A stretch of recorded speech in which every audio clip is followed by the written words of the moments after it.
After going 4-4 over their final 8 games heading into the Banana Ball Open, something caught fire within the Texas Tailgaters, and specifically their 33-year-old superstar, Kyle Martin, in Game 1 against the Firefighters. Here for the Texas Tailgaters, and Kmart sends one deep center field. Kmart with another long ball.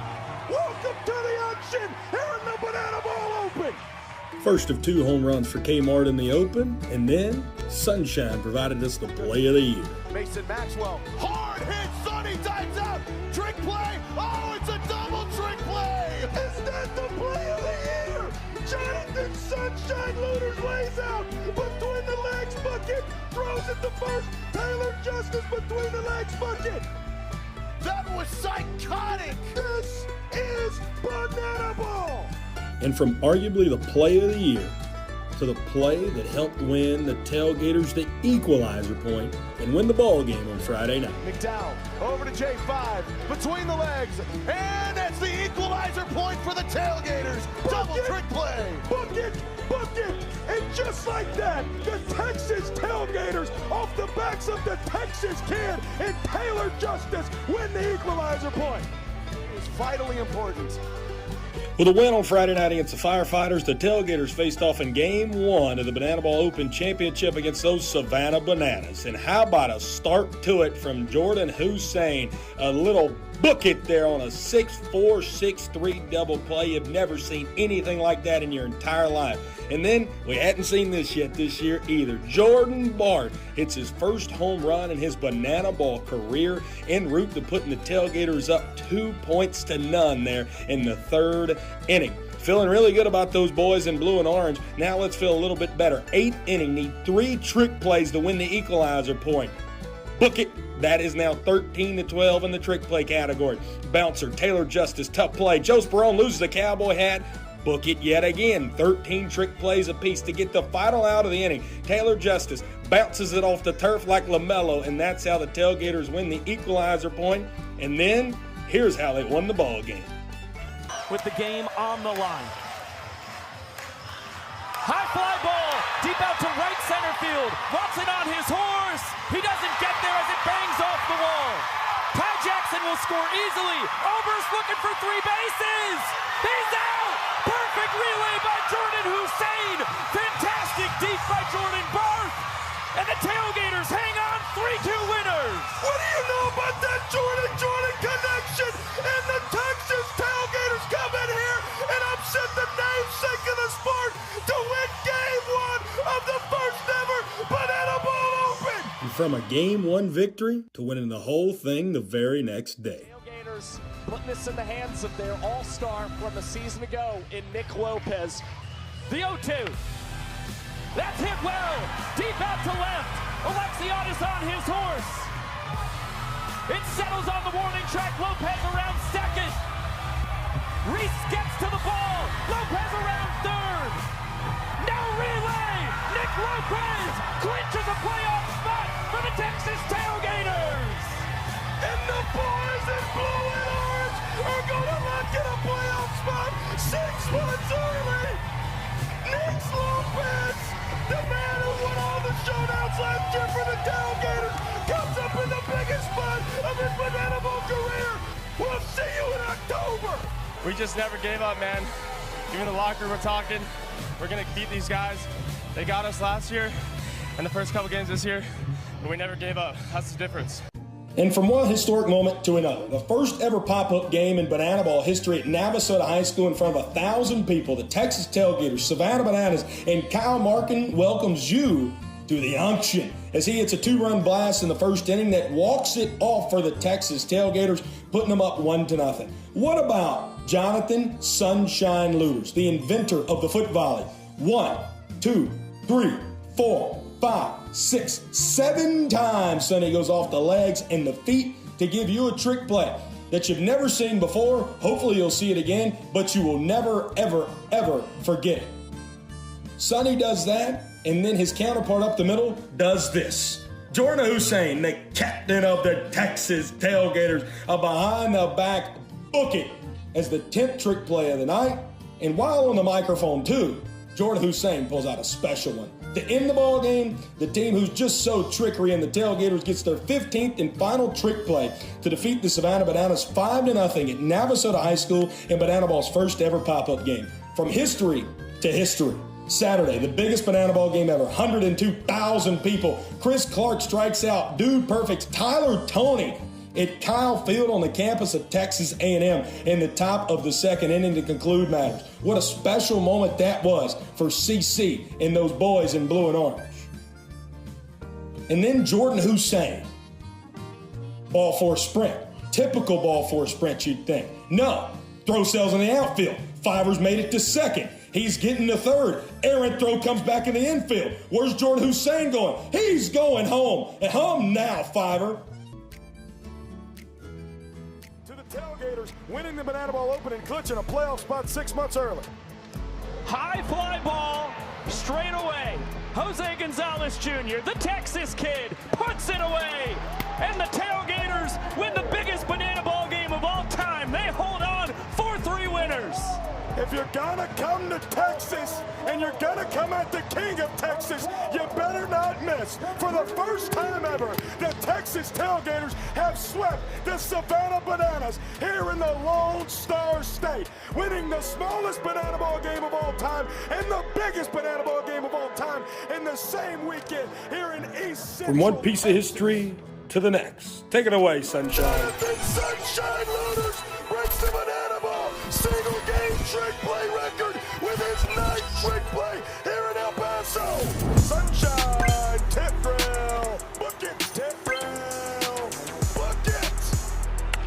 Sunshine, oh what a play between the legs, tip drill to himself, bucket tip drill, bucket. Jordan Barnes between the legs for one, between the legs Sonny, bucket. But it's Sunshine, tip drill, bucket, trickeration, overload here in Texas. Hit out to Sunshine, between the legs, bucket to first, not in time. Hit the Sunshine, between the legs, bucket. Jonathan Sunshine Loaders, Sunshine, between the legs. Taylor Justice, bucket. Tailgaters win 4-1, and they just broke the single game trick play record with 22 of them. Jonathan Sunshine Loaders 9 trick plays. Bucket for the record. A week after the Tailgaters and Jonathan Sunshine Looters broke single game trick play records, the Tailgaters added to their historic 2026 again in Knoxville, Tennessee.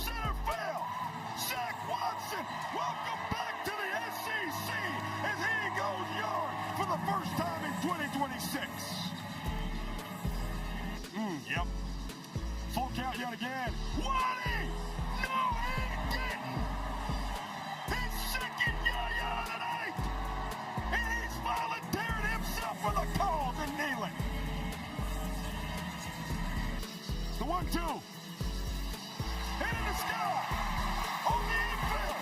Sunshine. Tip drill to himself. Bucket.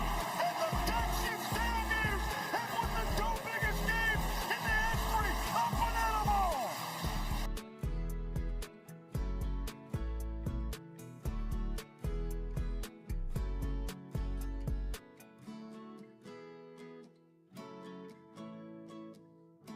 And that sends in the 9-hole hitter in Indiana Stanley. Indiana Stanley! Heroes aren't made! They're born right here in Corpus Christi! We're all tied at 3! This is Banana Ball! Heck of a game, this is bananas! No, it's not bananas, this is Tailgaters. Zach Watson, 180 feet from the Tailgaters' 14th win of 2026. Lope, deep left field. Noah Bridges going back. It's gone. Lope. Tailgaters walk it off in Corpus Christi, 5-3. Where else would you rather be than Banana Ball? Is that the best feeling in the world? That was unbelievable. I mean, we just battled the whole 9th inning, and Indy's been struggling. Homer, Waddy sets the tone. I've been struggling a little bit. Stayed with my swing, won the game just like that. And we're just a bunch of junkyard dogs, and I love these guys. Mason, Sunshine, there it is, double bucket. Jonathan Sunshine Looters is the quickest player ever in Banana Ball history to 100 trick plays in a single season. You have been the face of trick plays. No one does it better than you. What does it mean to get to 100 trick plays tonight? It means a lot. It's not just an individual thing. It takes a lot of amazing teammates to do double trick plays, to be bought in to do that. Captain Jordan Hussein set an awesome tone for us right from the beginning. He said, we are going to do tricks even in the 9th inning, and we just follow his lead. He'll have to face Kyle Martin. No, he didn't. No, he didn't. Welcome to history. Kyle Martin is the new single-season home run king in the history of Banana Ball. 16 home runs, surpassing Jake Skull against the Party Animals. He does it in the 9th inning to pull the Tailgaters within a point. Kmart, deep right field. Did he do it again? That's 3 of them. The action has reached full capacity. Kyle Martin is the 4th player in Banana Ball history to hit 3 home runs in a single game. Okay, Martin, I've heard it's impossible to hit home runs here. You just hit 3, but what's it like to be this strong and do this? I don't know, man. I wish I could hit it. I got a hot dog going on right now. Oh, boy. Ooh, it's tough. Oh. Hey, he's got a victory glizzy to deal with. Kmart, 3 homers. Oh, no. How blessed are we to get a little litty in the tall city. The Texas Tailgaters go to battle in Game 2 here in Midland against the Party Animals.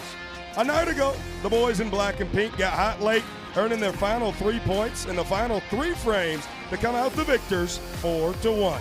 Tonight, it's the Greek god of Banana Ball on the bump for the Animals, and he will face the best starting pitcher to toss a yellow ball, Chris Clark, for the boys in blue and orange. Come on in and stay a while. He's Drake Toll. I'm Brett Loftus, and this is Banana Ball from Momentum Bank Ballpark, where last night, Drake, again, 4-1. It was a much closer game than that. It felt like on the scoreboard, but it was just late.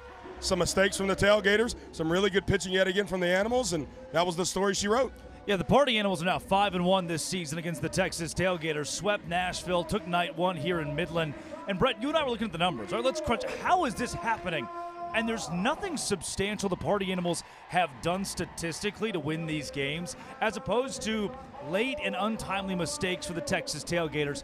That has been the true bugaboo in these last 4 games, specifically dating back to that series in Nashville. If the Tailgaters just play Banana Ball tonight, down the middle, as they have for a large portion of the year, they're still in the driver's seat of this league. And they're still number 1 in the standings entering tonight. But last night, let's take a look when those Party Animals, again, 4-1 victors, and they just played their game, which is what they've continued to do. Yeah, I got bad news, Brett. There's going to be a whole lot of Party Animals in this highlight package here. And you started off with Jake Skull giving you a little glimpse of what the Texas Tailgaters can do defensively at the very least, and then getting it done himself in the outfield alongside Reese Hampton. And man, last night again, the story of this contest was the Tailgaters playing great defense as they did back in Nashville, even the fans getting involved. One young buck catching a foul ball and handing it to his brother, which was awesome.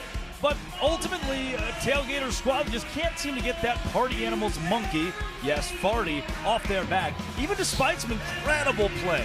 Yeah, we had some great defense from behind them. This was the play that really bit the Tailgaters last night. Right here, a wild pitch that played it a run in order and it ended up played at a point. Jake Skull, the golden batter there in the 9th inning, first pitch of the ninth, rips a stand-up triple down the right field line. And Skull, man, 3 for 6 last night was exceptional. Yeah, Jet's dad did it all over again. And then in that 9th inning, Mikey Ballard puts the Party Animals up 4-1. Every run, I should say, scored in the final inning becomes a point. That's the case here as Baber has come back in to run as he was golden battered for by Skull. And Kyle Martin, golden batter, late game spot, home run, Brett Loftus? No, apparently it did not go over the fence fair. And then right here, Kmart rips his bat over his knee. And then a few at-bats later, he was the final out. And Drew Gillespie earning save number 6 and the 20th win of the year for the boys in black and pink. That's the reaction of a guy who struck out Kyle Martin twice in the 9th inning to win the game for the Party Animals and rack another save up for the guys in black and pink.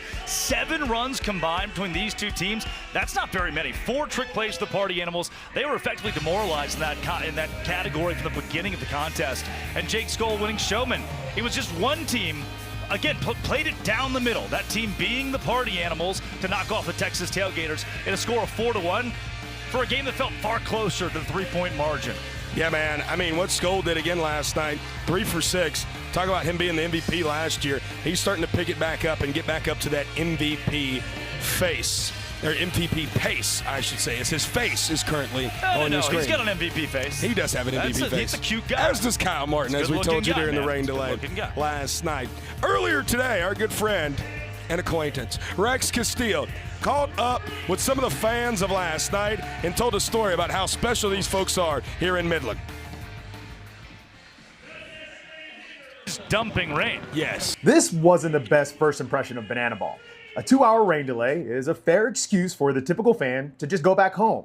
But these Banana Ball fans in Midland weren't moving. There's no doubt I would stay until they kicked us out. Rain doesn't keep us from actually seeing the fun, the environment, the people on the field. It's just something that we wanted to watch, so we stayed. And those folks have still braved this to sit out on the berm. I mean, that thing left to right.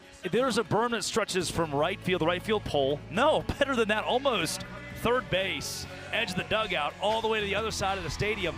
And these folks sit on the wet grass just to get a taste of Banana Ball. This area of Texas has been yearning for Banana Ball. I had a couple of Party Animals fans come up to me today from Midland, Texas. Wow. Saying this is our first ever Banana Ball game. We watch every single broadcast. And we were watching the City Selection Show back in October. And we absolutely erupted when they announced that we're coming to Midland, Texas. And that's how cool this is, man. When the first pitch finally happened after 9 p.m. local time, the stands here at Momentum Bank Ballpark had fans energized for Banana Ball.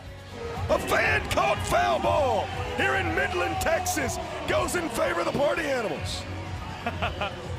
So the biggest question, why in the world did they stay? All you guys, all the players, all the entertainment, they worked so hard just to bring joy, basically, to all these kids, families, and everything. It's really amazing. Every person that's given a signature tonight has been phenomenal, been really cool, been really nice to my kids, my 1-year-old. It's been phenomenal. We loved every minute of it. No matter how long you have to wait, come out and do it. It's fun. That last fan that Rex talked to in that Texas Rangers polo, he was here at the stage show yesterday. That's how long he was here. These are the numbers last night.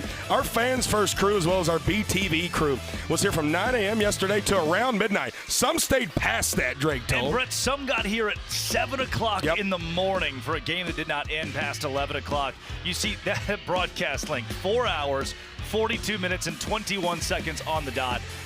And look, couldn't have had more fun discussing the MVP conversation, Pitcher of the Year conversation, the intricacies of Banana Ball, and we still got the game in last night.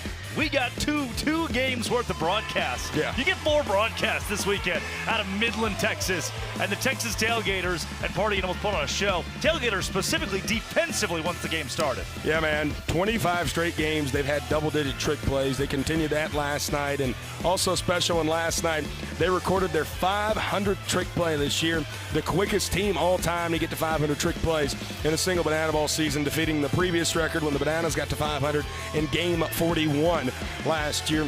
Albeit, they continue to out-trick play the Party Animals, but they cannot beat the Party Animals. Isn't that odd? The Animals succumbed the Equalizer Point in Nashville all 3 games, giving the Texas Tailgaters a point based on their defense. Last night, the Party Animals were dominated in trick plays, yet still have won all 4 of those contests. I must interrupt you. What? Because it's your roommate, Jesse Cole, is going to tell us about the rules. Banana Ball is the fastest and most entertaining show in sports. And the 11 rules guarantee the most fans-first experience every second. Unbelievable! Welcome to the Banana Ball Championship League. Rule number 1, win the inning, win the point. The team that scores the most runs in an inning wins the point. It's a walk-off winner to the deepest part of the field! Oh my goodness! With the Equalizer Point, trick plays provide the away team an opportunity to earn a point going into the final inning. And in the final inning, every run counts as a point. Rule number 2, Banana Ball has a 2-hour time limit, guaranteeing that every game is fast-paced and action-packed. Rule number 3, no stepping out of the batter's box. If you do, it will result in a strike. Max stepped out of the box, and because he stepped out of the box, that's it. Rule number 4, no bunting, because bunting sucks. If you bunt, you'll be thrown out of the game. Rule number 5, batters can steal first base. Ball 3, Gideon taken off for first, throw from Leroy in time. Rule number 6, there's no walks. Walks are ball 4 sprints. The batter can advance as far as they want until every position player touches the ball. No defenders have touched the banana ball. It is a 4-base sprint to open up the ball game. Rule number 7, no mound visits. Nope. Rule number 8, foul balls caught by a fan count as an out. Oh, they caught it! They did! They did caught it! On the third point! We're doing a showdown! Rule number 9, the showdowns. In showdowns, the best of the best face off in the biggest moment. One hitter versus one pitcher with one fielder behind him. And the hitter has to score. Deep to right center. See you later. Rule number 10, the Banana Ball Challenge rule gives the coaches and you, the fans, a chance to impact a call on the field. Rule number 11, the golden batter. Once a game, each team can give any player an at-bat regardless of the lineup. This offers the biggest matchups on the biggest stage. Big on big. Gamer, let's go! Let's go! Let's go! Get out of here, ball! That thing had a family! And those are the rules of Banana Ball. Those are your rules. The 11 of Banana Ball. And last night, these are your stats from your 1, 2, 3, 4, 5, 6, 7 arms that threw for the party animals. Happy Bullpen Day was yesterday for the animals. It's just Johnny Holstaff. It's a whole lot of zeros on this graphic, and not all of them are positive. Very few strikeouts to the party animals. We've talked about how strikeouts are antithetical to the trick play. They keep your defense typically away from the trick play category. But man, this was just a party animals pitching staff that dominated with their inconsistency. And by inconsistency, I mean 7 arms in 9 innings. Let's just throw everything we got at you. Come figure it out. The Tailgaters could not once again, and the Johnny Holstaff works to perfection for the party animals, who gave up just 2 earned runs and only had to strike out 3 guys with the first 8 innings of the game. 2 runs, period. I mean, Kyle Martin hit a 2-run home run. That was the only offense last night for the Texas Tailgaters. They didn't really do anything, which is exactly what you want. It's perfect. I love this graphic. They're the most boring pitching staff in Banana Ball. That's right. And we caught up with one of those men earlier today. Rex Castillo talked to the Wisconsin man, Brady Keiss. Hey guys, one of the most dangerous parts of the Texas Tailgaters team is their batting order. We had talked about it, 3 guys batting over 400, but the party animals bullpen comes through here with Brady Keiss. Brady, let's talk about that. A 2-hour time delay, that was a curveball. Then also you deal with just how you shuffle around all the pitchers there. It was a bullpen game. How were you guys able to overcome one of the most dangerous lineups in this sport? You know, we're like you said, we're all relievers. So our job is to get those 3-6 outs. And it's like, hey, we're going to stick to that, get our 3 outs, and our guys are going to work behind us. We know our hitters are going to hit too. So it's like, hey, yeah, they got some hitters, but our hitters are going to hit just as well. A lot of familiarity between these two teams. We saw how it went down in Nashville. Another heavyweight fight looks like it's on deck for today. Does that kind of excite you to get ready for the challenge that the Texas Tailgaters bring? Oh, yeah. I mean, every time that we're playing the Tailgaters, it's been so much fun. From last year being able to play them so many times to now this year, it's just a high-level game, high-talent game. It's a good show. It's good for the fans. It's also great for us. Now, with age comes experience. I'm not saying I said it, but someone had mentioned maybe Brady is like assistant coach on the staff, bringing that veteran leadership to pretty much a veteran bullpen as well. I mean, how special is that to be a part of? Yeah, you know, you're saying Unc, but everybody has that cool uncle. So I would like to say I'm maybe that cool uncle that is in the bullpen. So, but no, it's been great. We have a lot of guys that have been here. Coach Vava brought back most of the team. So it's like we've all done this. We've been here. We've been in these situations like with the rain delay. We've done things like that. So just to get back out here, get in the rhythm, it's been unbelievable. This bullpen also has guys like Delano and Brett Helton who can go those 7 innings, but they have guys in the bullpen that also can pick up the load as well. It's a deep roster, man. How special is it? And is that one of the most dangerous parts of the Party Animals as well? Yeah, I mean, it's great to be able to have a consistent starter that goes out there every single week. You know what you're going to get from them, and we have that in Brett and Delano. But then it's like, hey, we have this third game. Let's just throw the bullpen out there because we also have a job that we all know we can do. So those games are great. It's like, hey, we're going to go entertain. We're going to run around the stadium during those Brett and Delano days. But the other ones, hey, we're gonna have some fun on the field too. And guys, that'll do it from the cool uncle of the Party Animals. Let's send it back to you. The cool uncle of the Party Animals, huh? Brady Keiss, and he and his 6 teammates, those 7 arms, through here in Momentum Make Ballpark last night, as you can see the stats, in the home of the Rockhounds. You know, I'm glad we talked to Brady there, a guy who gets forgotten sometimes in the middle of this bullpen staff, who is so crucial to the locker room for the Party Animals and was crucial in a win yesterday, putting up another 0 on the back half of the boys in black and pink. And Brett, I think if we're going to get, you seem very ready. I'm ready. I've had 6 Tylenol today, so I'm pretty ready. That's what, 3,000 milligram? I assume the players are ready. Are the fans ready? Should we get the fans ready? I think we should, Mike. Mike, our producer, I think we should get the fans ready. Is he ready? Is Mike ready? Mike, are you ready? Yeah, let's go see it. Let's get the fans ready.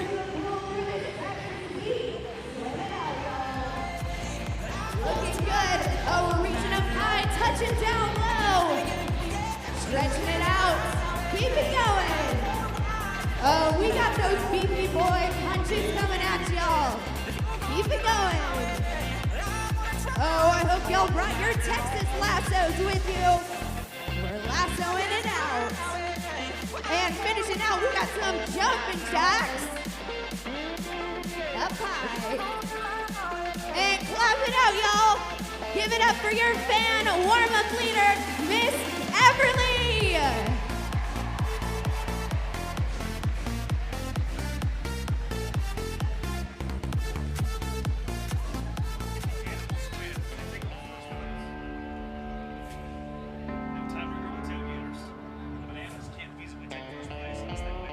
Ladies, gentlemen, boys and girls, and parking lot party people from around the world. Tonight, you and thousands of your friends here live, millions more watching at home have gathered to witness something that frat boys across the country could only ever dream of. From parking lots to 80-foot yachts, from backyard grills to a stadium that thrills, the pre-gamers come from every corner of the globe to witness this. But this is not baseball. No, this is the arena where these Texas two-stepping, tradition upsetting, big hit-getting ball players await the opening of the gate to deliver a Texas-sized beatdown to whoever lines up across from them. And tonight, ladies and gentlemen, it looks like the Party Animals are about to find out why you don't mess with Texas. But this is not your granddad's pastime. This is not just another night at the ballpark. No, this game is baseball by birth, but it's fruit by name, and an absolute worldwide phenomenon by the grace of God. So now is the time for all of you here in Midland, Texas, to get up on your feet and give me your voices. Because this is the greatest pregame in sports, and it never ends. Ladies and gentlemen, this is Banana Ball. It's time for the starting lineup for your Texas Tailgaters. In left field, number 2, Zach Watson.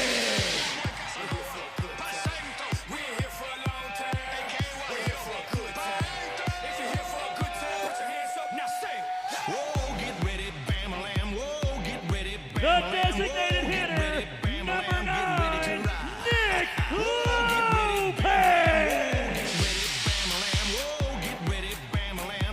to ride.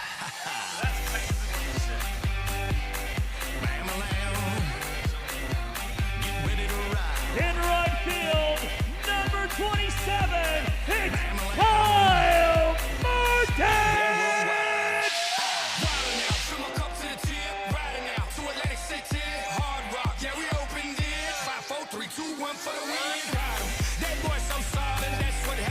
At third base, number 6, it's Jordan Moore! Put your hands up. Now say, whoa, get ready, Bam-a-lam. Whoa, get ready, At first base, number 85, Tyler Justin!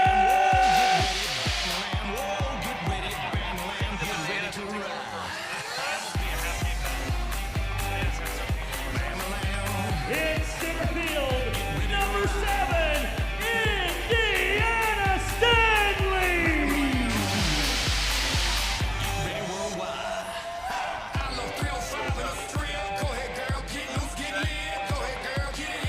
The extra hitter, number 28, brother Jose Gonzalez!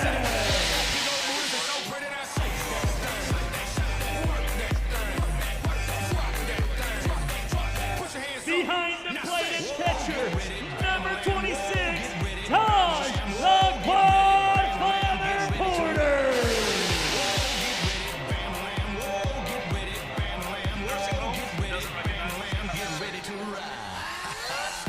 At second base, number 11, Matt Danford!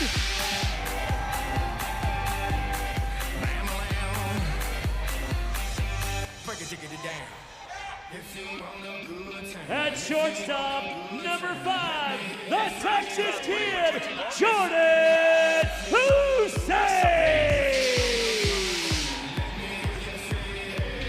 The starting pitcher, number 44, Chris Clark!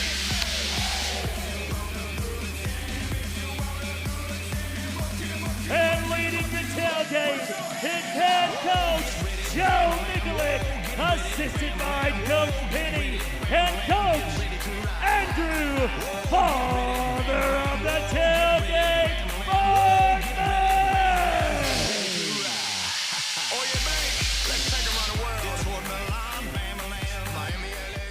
Ladies and gentlemen, at this time, we ask that you please rise if able. Remove your caps and join us in honoring America with the singing of tonight's national anthem. Please welcome to the field, Chris Carroll.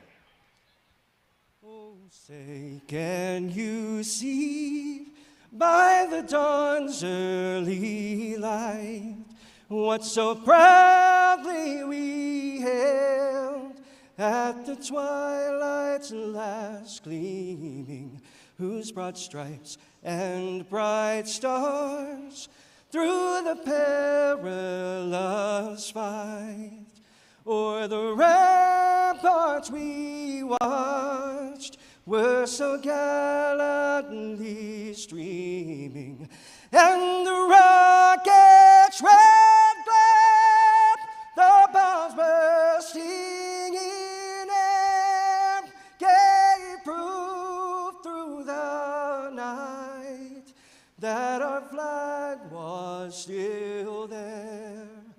Oh, say does that star-spangled banner wave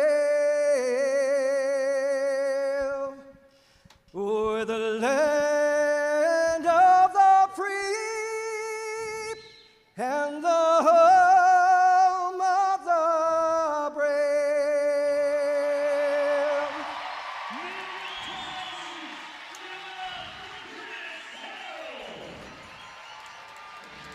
Midland, Texas. Game 2 between the best rivalry in the sport. It's the Party Animals. It's the Texas Tailgaters. A night ago, where runs and hits were rare, tonight the boys in blue and orange and the boys in black and pink trying to go mining for some offense. He's Drake Toll. I'm Brett Loftus, and we're so happy that on the eve of America's 250th birthday, you're joining us with your Friday evening. And shall we take a look now at how the Texas Tailgaters will send it out there defensively? Just exactly the same as last night. Waddy, Indy, and Kmart in the outfield, Barth and Justice on the corners. And look at that up the middle. I know we talk about it, number 1, number 2 in trick plays, but another milestone could be reached tonight. Jordan Hussein 3 trick plays away from getting his first career 100 trick play season and joining Jonathan Sunshine Looters as the only 2 players in the sport to hit triple digits this season. Taj Porter behind the plate. Taj is catching his 30th straight game tonight, Drake Toll. Yeah, man, this couple of former party animals, Taj Porter and Jordan Hussein, who you see here, are helping lead this Texas Tailgaters team. Taj Porter, the catcher spot. Jordan Hussein, nearly 100 trick plays, the shortstop position. 2 guys who wore the black and pink 2 years ago that helped lead the way for Chris Clark. Nobody better in the Banana Ball Championship League. Yeah, he's the best starting pitcher in this league as a rookie. CC man, 2nd in the league in strikeouts. He's top 5 in trick plays induced, and he's 2nd in ERA, only to the man that we know as Danny Do-It-All, the greatest closer the sport has ever seen, Danny Heisley. You'll see the stats now for CC Man. 6'7" of him, 240 pounds. You want to talk about height and weight? There you go right there, Drake Toll. 2nd in the league, as we mentioned, in both strikeouts and ERA, and he's been absolutely incredible as a rookie. And by the way, got to face a Party Animals lineup that he only has a 192 batting average against this year.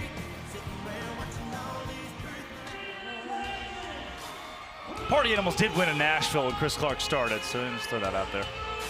But no thanks to Chris Clark, by the way.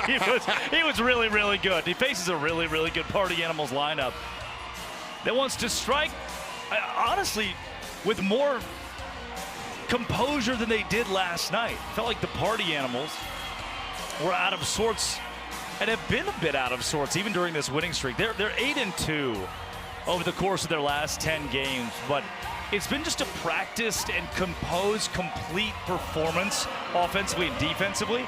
There's still the question of when will this lineup that won a championship last year explode?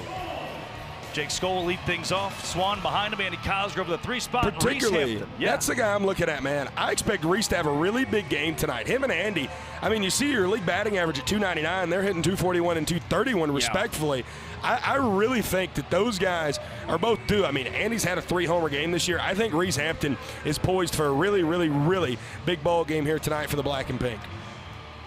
That's the goal, man. Rookie of the year, and then another farmhand from the Detroit Tigers organization and Reese Hampton. A couple of characters that once they pick it up, this lineup becomes even more complete. And we said it last night, we'll say it today. No pitcher in this league wants to face either of those guys, despite what those numbers might say. It's time for the father of the tailgate to get us started here in Game 2 in Midland. All right, Midland, who's ready to start this thing tonight? Yeah. In Banana Ball, we like to say start the clock. But in tailgater country and in the great state of Texas, we're going to say light the grill. So on the count of 3, I want you to help me out by saying light the grill. You ready? 1, 2, 3. Showtime. Boom! Andrew Bartman, Joe Mikulik getting us going. Now it's time for the defending MVP to face the best starting pitcher in 2026. Jake Skoll, Chris Clark, Midland, Texas, Tailgaters Party Animals. And Jake Skoll hits one 5 million feet foul. Fair. Stop it. Weird. Stop it. You guys wanted it to be fair last night. So did you. So did you. Skoll was 3 for 6 a night ago with a triple in the 9th inning as the golden batter that would help put the Party Animals on the board. And here's Skoll in right center field is 1 for 1 today. He's played in this ballpark a lot when he was with the Frisco Rough Riders in the Texas League. Skoll feels right at home. Talking about wanting it to be fair. You said on the broadcast last night it was fair. Oh, well, you know. I slept on it. His Skoll, his 4th hit already this weekend. Now it's time for Swanee. Yeah, if you were watching a night ago, Kyle Martin, 9th inning. A home run that would have put the Tailgaters within a couple of points was called foul. And if it was just by a hair. Skoll takes off. Hit and run. Hussein deep in the hole. He throws it to first offline. Skoll's trying to go first to third. Throw. Did he come off the bag? He did not. Wow, and the hustle from X. Yeah, Jordan Hussein did everything he could there, so deep in the hole. And Jake Skoll taking off for third. A heady play for the black and pink, and one of their veterans, Skoll, now 90 feet away for the first run of the game. Jason Swan, a single. Animals are 2 for 2 to begin. And now Andy Cosgrove, a man we said is due for a big night tonight. Taj, great job keeping it in front of him. You know, pass balls and wild pitches last night. That was a big-time bugaboo for these tailgaters. Yep. Especially late in the game. Mistakes, Brett. That's what it's been. These 4 games, the Animals have toppled the Texas Tailgaters dating back to Nashville. It's been mistakes for the Tailgaters late that have cost them ball games. Party Animals doing something they usually don't do, come out swinging early in counts. Albeit Cosgrove hasn't here 2-0. Cosgrove swings here, deep to left, and that's over the head of Zach Watson. Swanee was off on the pitch. He'll easily come home to score. And Andy Cosgrove with a 2-run double here in the top of the first. The Party Animals hadn't got out yet. That is exactly what the Kirkland, Washington kid needed. Andy Cosgrove. A strike to left field, 3 consecutive hits to start the game for the Party Animals. And Brett Loftus, 53 innings for Chris Clark this year, 14 earned runs. He's given up 2 earned runs already without an out here in Midland. This has not happened. This is rarefied air for Clark. Well, what's Anthony Cormano, the hitting coach for the Party Animals, tell us all the time? His guys watch film. That's right. And they watched a lot of film on Chris Clark this week. Thinking back to junior high basketball, where they roll the chairs out, the projector. That's what it looks like when the Party Animals study opposing pitchers. Who are you playing for? Did you have Bob Knight in middle school? We took it seriously, man. Phil Jackson. My huddle highlights are running the triangle offense. Still out there somewhere. Oh, man. 2-0 to Reese Hampton here. Reese went 1 for 4 last night. Trying to keep the line moving here for the Animals. Fans, their first opportunity. Nope, just clings off this aluminum roof onto a 1997 F-150. I believe those are from the Palmetto State. Yes, South Carolina plates. Yeah, the roof's going to soften the blow of that, which is really good. Looks like the paint's fading on that thing. Big time, man. Yeah. Chris steps off. Cosgrove's playing around a little bit out there at second. The Animals letting their catcher run. I guess tonight, extra hitter, but you'd usually expect Mark Smith to come in that spot. No, sir. Reese to right. Kmart's got a beat on it. Would Cosgrove dare go here? On the tip drill, he would. No! Trick play missed. Oh, man. Well told. Sunday morning, man, she woke up fat and mad. When it rains, it pours. Yeah, I don't. Single, double, trick play missed to begin the ball game. I have to see my ex-future mother-in-law anymore, so that's good news. That's very rare for Indy Stanley. Yeah. TJ Reeves, 0-1. Reggie Liggins, by the way, calling balls and strikes. Got that one right. Reese takes off. Taj won't throw it. And a stolen base for the Animals. They have ran. Skoll ran, was able to get first to third on the Swan infield single. Swan ran and was able to score from first on the Cosgrove double. Now 3 times the Animals have taken off tonight. Their first stolen base, and with the infield in, this one floated out to center. Indy comes up throwing, and another run comes on the score. TJ Reeves stays hot with an RBI single. You and I talked to Joe Mikulik last night, and Mick was pretty clear. He said, man, sometimes I feel like we're going to win the trick plays. Right. We're going to dominate that. We know it. We don't have to chance that so often. And Chris Clark really needed an out after giving up 3 consecutive hits. A trick play missed in right field is what's kept the Tailgaters in this sticky spot. Clark entered this ball game, by the way, seeing 29 runs cross the plate while he's in the game. Only 14 of those earned because of missed trick plays like that one. Chosen. Lands foul. Did you hear that? 29 runs he's seen cross the plate. I studied bananaball.com/stats. Only 14 of them earned. That's coming into the game. Hampton stands off third. He's unearned. Correct, but all 3 that have scored thus far are earned. Double play ball potentially. Nice dive and grab by Hussein, who only plays at first. Reese Hampton does come home to score. That's now 4 in the top of the first, but finally an out for the Tailgaters. Gators take it however they can get it. Party Animals have gotten after Clark. You hear the beauty of banana ball? 1 point, Brett. Yep. 1 point. Potentially. Tailgaters have come back from some pretty big deficits this year. They could try. They will attempt to do so against Brett Helton, who has been one of the best pitchers in banana ball over the last month. Absolutely. We'll talk about him in a little bit after these next 2 outs. Tanner Thomas 0 for 4 last night. Hits that one on the screws to Sonny, who goes between the legs, bucket. Taylor Justice throws it to third, and it hits TJ Reeves in the foot, who advances up another 90 feet. You know, Biko Scala talks all the time, and Josh Talevsky, about that green light base running mentality that the Bananas employ. Well, tonight the Party Animals have taken a page out of that book. Yep. And the Animals typically play it pretty true. They don't push the envelope too hard, and they're not ultra conservative. Noah Fisher skies it center field. Indiana Stanley plays that one true, and finally the third out here in the top of the first, but not before the Animals bring home 4 runs, and very much so in the driver's seat to score point number 1. Yeah, don't be fooled either. It was because of the bats. That trick play missed is there, but 4 of the first 5 guys that stepped to the plate for the Party Animals notched base hits, including an Andy Cosgrove double, a loud one against Chris Clark.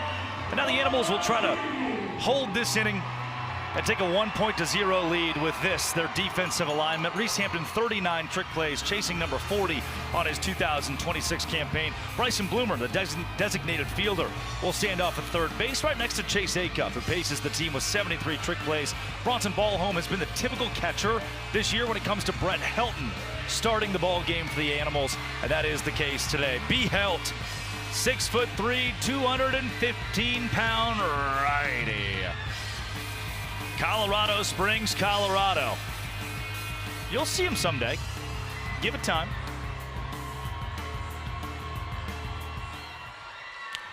Maybe not.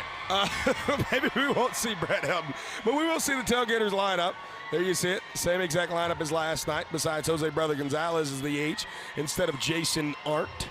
Zach Watson, Nick Lopez, Kyle Martin, 1, 2, and 3. You see that treacherous heart of the order in Kmart, Jordan Barth, and Taylor Justice.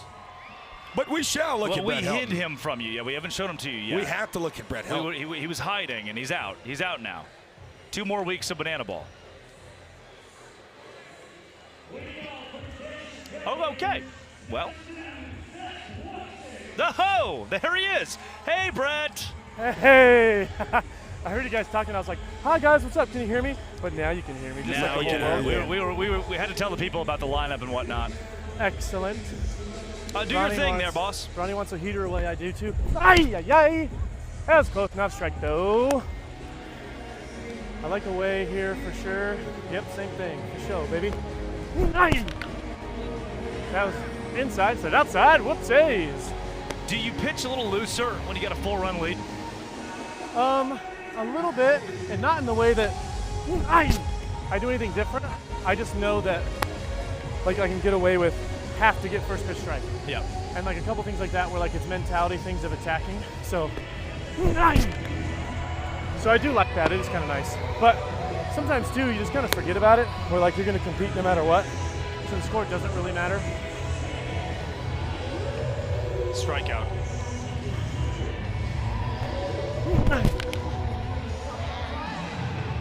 How about a fly out to my buddy Jake Skoll? So, or how about just a little flippy dippy there? Trick play missed on X. Brett, by the way, I must tell you, we did the starting pitching matchup pregame. On the video board, your name was spelled with 2 T's. Ooh, I had to inform you of that. Did that? I did correct him. I said it was 1 T. I just wanted to let you know, as a fellow Brett myself. Yeah, you know the drill. Some people know it, some people don't. You know, Ian Schriff, our lovely video guy, still spells my name with 1 T, but spells yours with 2. That is completely backwards. Yeah, I know. It's crazy business.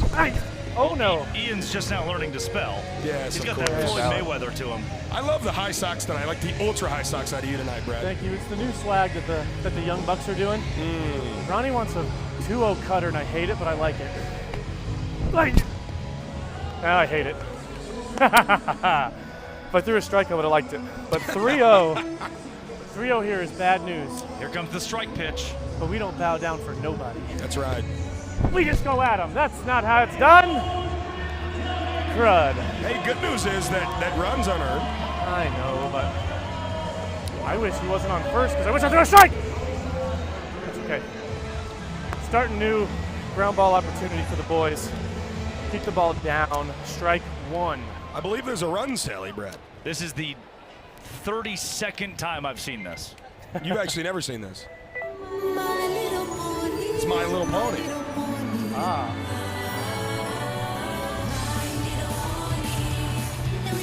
Yeah. So, Brett. Yes. You're studying your season 2026. Some games it's 7 innings, 9 innings of 2 or 3 strikeout work. A lot of trick plays, ground balls fly out. Sometimes it's 7-8 innings with 7-8 strikeouts. Yeah. Are some games strikeout games, some games contact games, and how does the cookie crumble for you like that? I try and pitch the same every time. There's days that like my stuff bites a little harder, and that happens frequently where, like today, my curveball hasn't been very bitey today, so I probably won't throw it a lot, which is more like, that's a strike. Come on, baby. So there's just stuff where I kind of feel it out as I go, where if my stuff's, breaking pretty good, that's when I'm going to try and, strike some more guys out because I can get in and out of the zone that way. Yeah. But, it just depends. How do you pitch to this guy? He's pretty good. I've seen him for years. So I beat him a lot of different ways, and he's beat me a lot of different ways. So it's just kind of fun because we have good battles. And we joke about it, we talk about it. We've been good buddies for a while, so it's one of my favorite ones. It's a true story. You helped Kyle meet his bride, is that correct? Indeed I did. We were at a wedding together, and it was one of the best weddings of all time. And I'm going to throw a really, really, really, really slow changeup here. And foul. Did Seth Markham, the umpire, try to catch that? With a glove. He might have. A training glove, but a glove nonetheless. Let's have a glove. Don't think that's allowed. All right. So I've gone really slow. Andrew Barban said, don't do that. Ronnie wants me to pick off. I like it. I'm going to hold. I'm going to pretend like I'm throwing. Strike, pick off. You fooled me even. 1-2, right? He lied to us. I should probably try and strike out here. Yeah. What does he want? He wants a fastball. It's not really a strikeout pitch to him, but I'm gonna try it. High and away. Good spot for it. That Brawny connection, it's been Brawny for you all year. Where does that come from? He's just pretty good. So I like. That's good. Yeah, there you go. All right. And he calls a really good game. Smart guy. Foul. Cerebral. Highly intelligent. Yeah, and it's kind of fun because if we're on the same page like that, it's kind of awesome because then we just kind of riff off each other. There's sometimes where I'm thinking one way and he's thinking a different way, and generally his is probably right. But I'm going slider here. Mix it up. Yo! Oh my goodness! I like pineapples. Uh-oh, do it. You got to do the thing, Brett. Oh. Yeah, it's hard to hear out there. Especially with both of the earpieces in. Yeah. Brett, if you just want to keep one in, you can. Hit the stroke.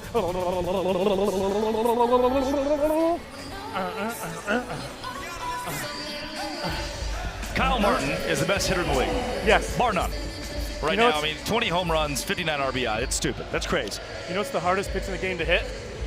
The slider that doesn't slide. Yep. And that's what that was. I threw a slider. You're a crazy and man. It didn't slide at all. You're an absolute crazy man, Brett.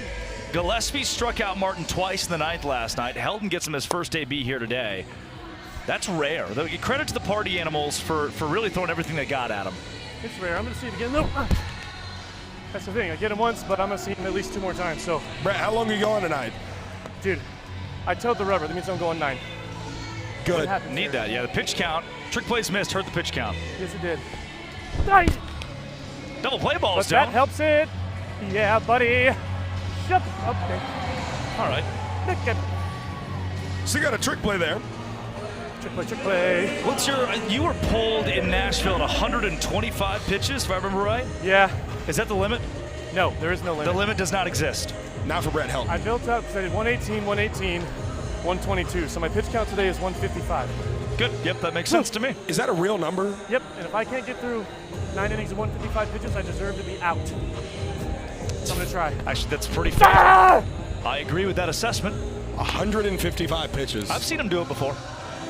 He throws live ABs all the time. Yeah, true. He threw live ABs on Thursday. All right, there's 2 screaming pitches. It's Friday. Should I do a 3rd screaming pitch? Yes. Yeah, why not? Or should I try a trick pitch? Ooh, I haven't seen you do one of those this year. I'm going to go a trick pitch. It's called a fastball up. Ra-cha-cha. Bye! Oh, Taylor Justice, deep Skull. right. Oh. Skull's still going back, but has it for out number 3. You just earned a point, Brett Helton. Hey, Brett, we're going to talk to you again in the 8th, if that's okay. I'll see you then, gentlemen. Get comfy. 1-0. Party Animals lead it at the top of the second. Thanks to an offensive onslaught against Chris Clark, and Brett Helton shutting the door. I love that guy. He's so much. So fun. He's not fun to talk to as much as he is fun to listen to. Yes. I can just sit here and listen to him all day. And what's so great about him is, yeah, he's obviously really, really good at banana ball, but he's one of the greatest humans we have to offer. And Farty looks like he's going looks like he's going to the Fiesta. What's Farty got going on here, He's guys? going to the Fiesta. America 250 tomorrow. Farty's like, hey, man, World Cup's going on. So in what country does Farty originate from? Well. Yep. I know it's a complex question for you to answer. Right. This is an appropriation. Farty is from Guadalajara originally. Okay. Yep. He's got documentation. But remember, he's an orphan. Right. Similar to? Grub the Gator. Grub. Not Jason Hart. Jason Hart's not an orphan. No. Has parents, yep. And Farty was somewhere in South Texas, actually. How did he make it there? Now, that's a story I can't tell legally on the air. Okay. That's not going to go well for any of us involved. Right. But he was found in a cactus bush. Just a wee ape, sentient and all. Jason Hart, live in left field. Second straight night we've gotten that. He made his first out there last night. Can't see anything.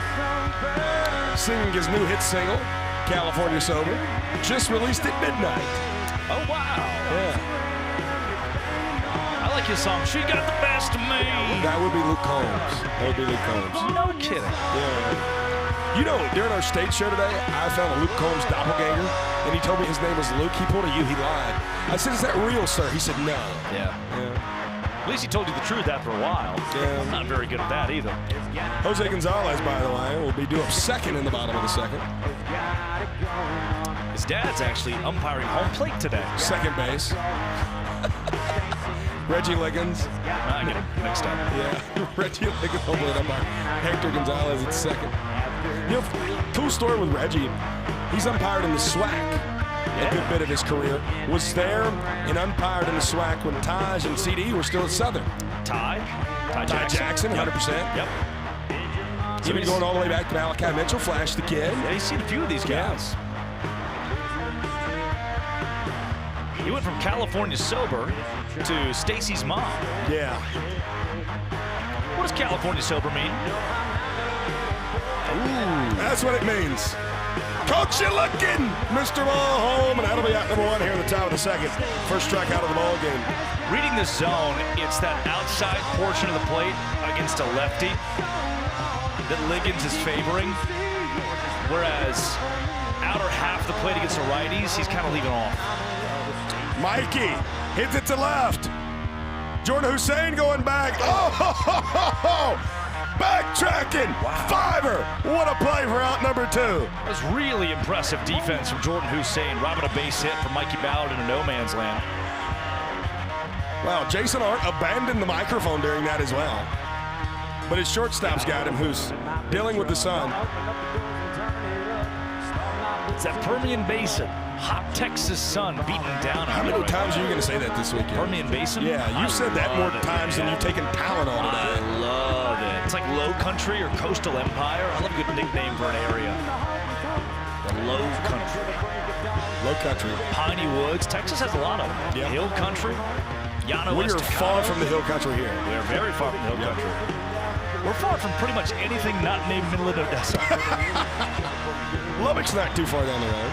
It is. It is pretty far down the road. It's not. It just absolutely There's is. a lot of Red Raider fans here. As somebody who called this great state home for 5 years, we are not. We are a good ways away from Lubbock, Texas. Skull 2 for 2 today. We're an hour and 50 minutes from Lubbock. We're 2 hours from Lubbock, That's Texas. not that far. We're 122 miles from Lubbock. Yeah, Macon and Savannah aren't close. They're farther away than we are from You Lubbock. can't Uber there. That's my metric here. You can't Uber. You can Uber across the United States if you really wanted to. Is that how you're celebrating America 250? No, I'll be here with you in Midland, Texas. It's going to be awesome. Chris Clark facing Jason Swan, 2 outs. Jets dad. Jake Skull stands at first. 2 for 2 tonight. Yeah. 2 balls, no strikes. We don't get to see Reggie Liggins a ton, so it's cool to see these guys try to figure out that zone. Yeah, Reggie, a Texas native, has been doing a lot of tailgater headliner games this year. Fun. It's only the first time that the Tailgaters have headlined against Party Animals in 2026. Swanee in the sky. Kmart loses the cowboy hat, finds the banana ball for out number 3. Another hit, but just one of them here for the Animals in the top of the second. First 0 tonight, thrown up by Chris Clark. Quick breakdown for live in left field, and Brett Helton will come back out with the Party Animals. Red, white, and blue. Balls? Balls, yes, yes. Balls.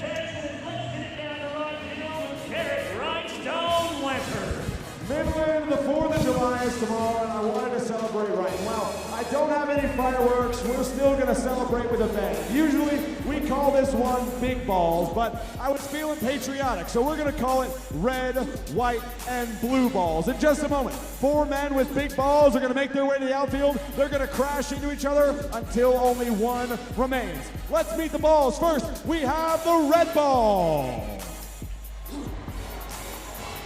Up next, the white ball. And of course, the blue ball. All righty, gentlemen. On the count of 3, you're all going to run in the middle.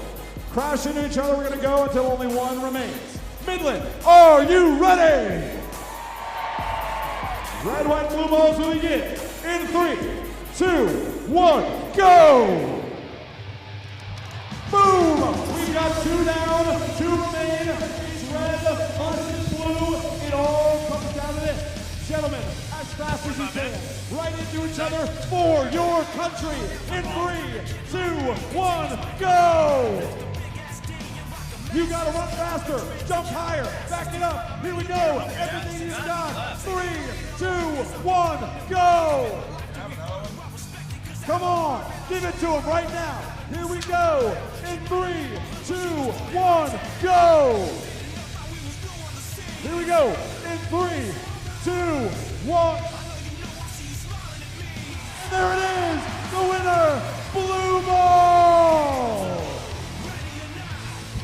That guy just got blue balled. The chat asks a fair question. Yes, Farty is actually a U.S. citizen. Earned it at the age of 19. What year was that? That I can't disclose.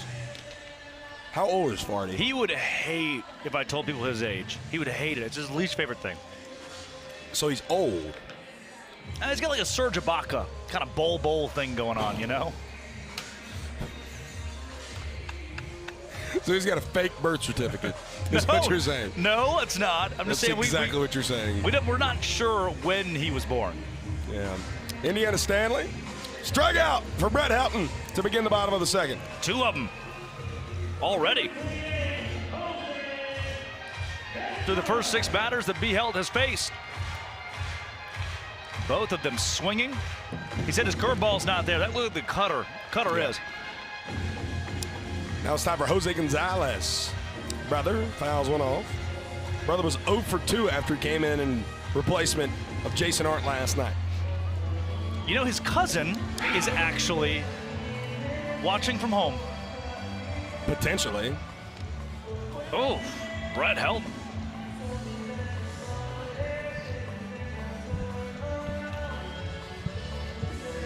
No 2 from Brett. What is this remix we got playing? Too late to apologize, but like a traditional Mexican style. Mikey Ballard can't get to it.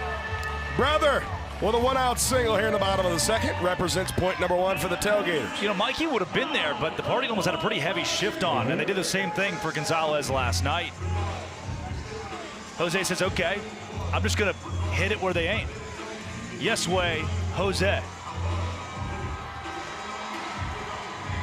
I'm being informed you never ask a woman or farty their age. Correct. Yep. The biggest, the largest. Taj Porter. You know, he told me a really good one last night. He said Taj Porter did, or Farty? Taj. Okay, just making sure we distinguished. Yeah, he said he had, 0 for 3 last night, but he felt really, really good about all 3 of his swings. Another guy that feels really poised for a breakout. Now, right here behind 0-2 to Brett Helton.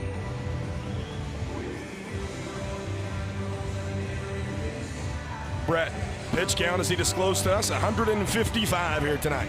Number 32 on the way to Taj. Ooh. He wanted him.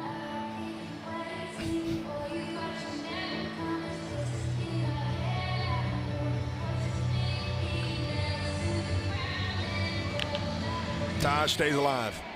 Oh my goodness. Hits a local news reporter right in the arm. Wow. Got to stay alive down there in the media well. Thumbs up from him now. Man, local news in Midland, Odessa. Yeah, his polo says first alert. He was alert right there. That guy's seen some things. In the sky, left side. Bloomer calling for it. Oh, Tip wow. drill. Chosen behind the back. A little bucket to give the party animals a 3-1 lead in trick plays. Count it.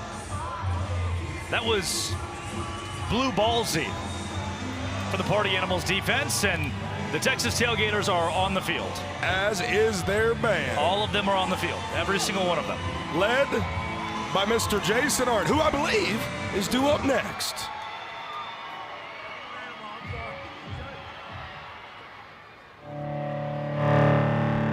I can feel it coming here tonight. Oh Lord, I've been waiting for this moment for all my life. Oh Lord,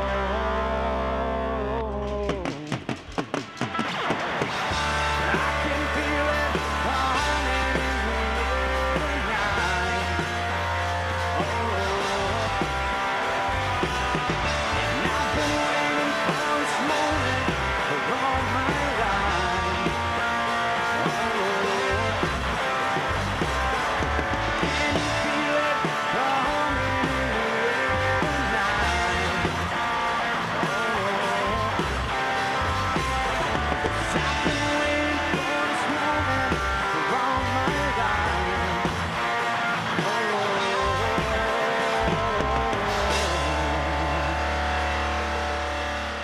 You know, Jason Arndt has been pitching that exact walk-up for 3 weeks now.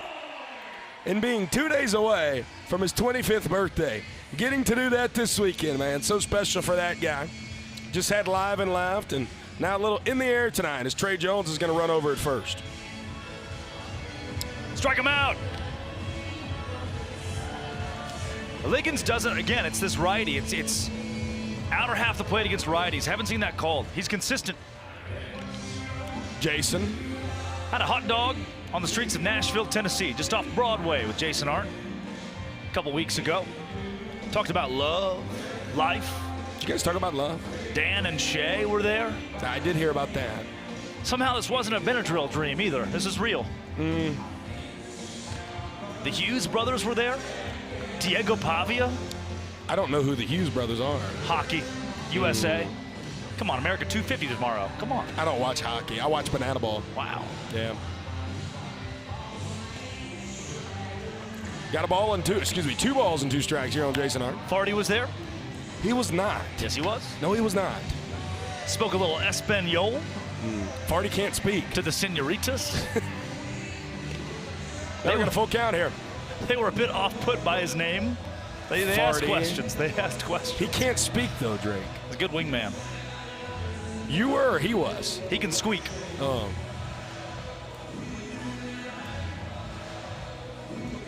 Trey takes off. We'll do it once more. As it rattles off the roof yet again and falls back into the crowd.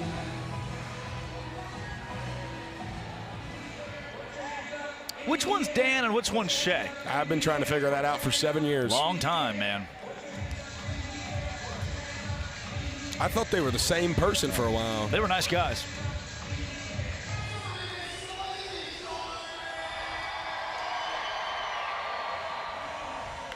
Jason, up the middle, chosen, goes between the legs to first. Not in time. Shake it straight, Brett. I think if Chase plays that straight up, he still might not get Jason Hart. I agree. Hit it where they ain't. Nicely done for J.A. Now it's time for Jordan Hussein. Big time opportunity for the captain to walk it off here in the second. Man, that's a good pitch. Brett Helton saying, where in the world? Trey Jones plus speed, the designated runner this weekend with Jacob Pippersick playing for the Croatian national team over in Prague. Trey making his return, his regular season debut. 1-1 on Jordan Hussein. Trey, a native of Houston. Jordan Hussein, also a native of Houston. At the dish. That just hit off the window about 2 feet to the right of our high home camera. Brett, it's not impossible that it happens tonight. Yeah, we got the windows open here. We got the windows open. The winders. Winders. Yep. That's how my grandpappy used to say it. 2-2, 1-2. Jordan Hussein, deep left field. Noah Fisher's got a read on it, and he adds it for out number 3. The Tailgaters strand the inning-winning run at second, and it's still a 1-0 lead for the Animals. Brett Helton's thrown 45 pitches now through 2 innings. He wants to go complete game, but he's got to work a bit more efficiently to stay alive deep into tonight.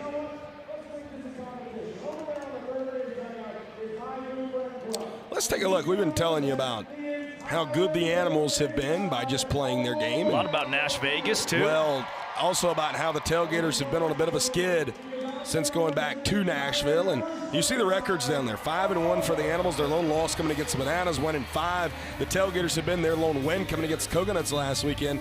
And the numbers speak volumes, Drake. I mean, 47 strikeouts, 11 sprints for the Tailgaters offense. Yeah, and let's be clear, 295 the Party Animals batting average is still 4 points below league average. Yeah. So it's not like the Animals are hitting the cover off the ball. I told you, they're playing it straight down the middle. They've had an average couple of weeks in the best way possible, and it's been the Savannah Bananas or the Texas Tailgaters who they've imploded. It's let the other team make the mistakes. By the way, yeah. Before we get this off the screen, those 25 runs, 13 of them have been knocked in by Kyle Martin. Wow. That's how important he's been over that 6-game stretch. We said 6 team home runs, 5 of them for Kyle Martin in that span? Yeah. 6 home runs the last 6 games for the Tailgaters. The only non-home run in that stretch was Taylor Justice's 9th inning home run in Nashville. Yeah. The other 5 have been from Kyle Martin. Just goes to show, you and I talked about it pregame. Where are the Party Animals winning all these games? They're 8-2 in their last 10. And it's just a lack of mistakes. Yep. And honestly, Brett, there's not a great metric for that. There's not a great stat for lack of mistakes. Errors. Sure, but even then, offensively, it doesn't it doesn't tell. Yeah. Trick play, miss, and errors, yeah, but they're letting the Tailgaters, the Bananas, beat themselves, at least dating back to Game 1 in Nashville. Andy Cosgrove to Kyle Martin. 2 converge on it. Kmart behind the back, book it. Man, I tell you what, I don't know what he can't do. Yep. He is ensuring that at the end of the season, when the MVP conversation happens, that no one in the room can say, well, trick plays, well, defense, well. If a guy is hitting 20 home runs already and then doing stuff like that, he deserves to be the MVP. Reese Hampton reached via trick play miss and then stole a bag his first time around.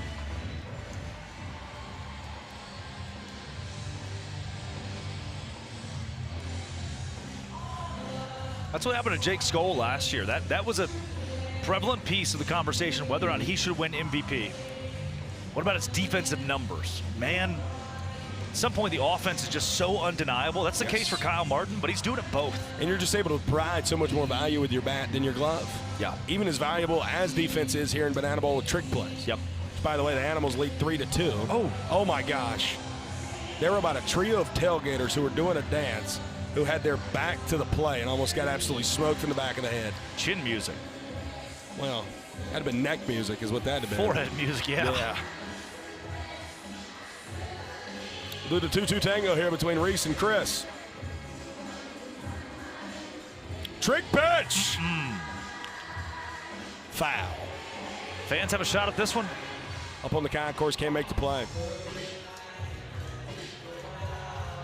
See how tough it is to see from that angle. It's about where that foul ball from Taylor Justice was in Nashville. Yeah, there was more of a hangover there, though, of the sweets in Nashville. Not Always as tough. much here in Midland. Ran it full. Your 4-hole hitter, man, who loves to work counts. Talk about pitch counts. Number 45 coming in from Chris Clark. Ball for sprint. Oh, and no. Sells in the left. Sells past Zach Watson. Tell you, Reese is going to have a chance to score. He's going to score. Reese hustling around third. The Tailgaters throw it home, and they got him. No, he should score. They didn't all touch the ball. He should come back and touch home plate. Yep, they didn't all touch the ball. Yep, that's the right way to do that. Yep, Reese Hampton's going to score. Yep. That's what the party animals are being very clear with Reese Hampton. Hey, not everybody touched the ball for the Texas Tailgaters. All right, so I don't think Hussein ever touches it there. I don't know if Watson ever touches it there. So Indy gets it in. You got to go Watson. Throws There's it Watson. there. Sunshine. Yeah, you see. Not even Barth, Justice, and Hussein never touched the ball. Yeah, that is a run. Yeah, Mikulic's going to come out and talk to Reggie Liggins, but they were missing a couple guys right there who needed to touch the ball. Now, Joe Mikulic doesn't have a conversation here. There's nothing to be said about this.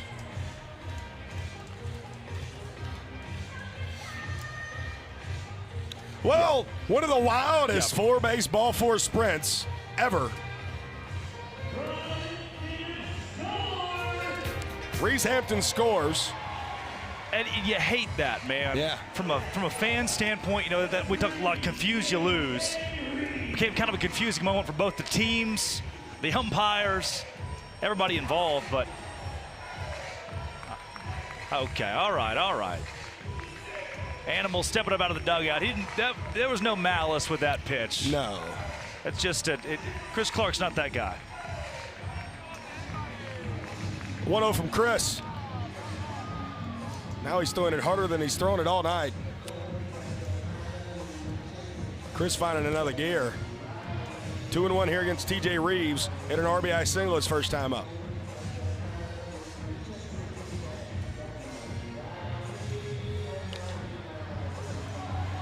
Towards the Tailgaters dugout. Taylor Justice, Taj Porter both over there. Taj calls off his first baseman and makes the play for out number 2.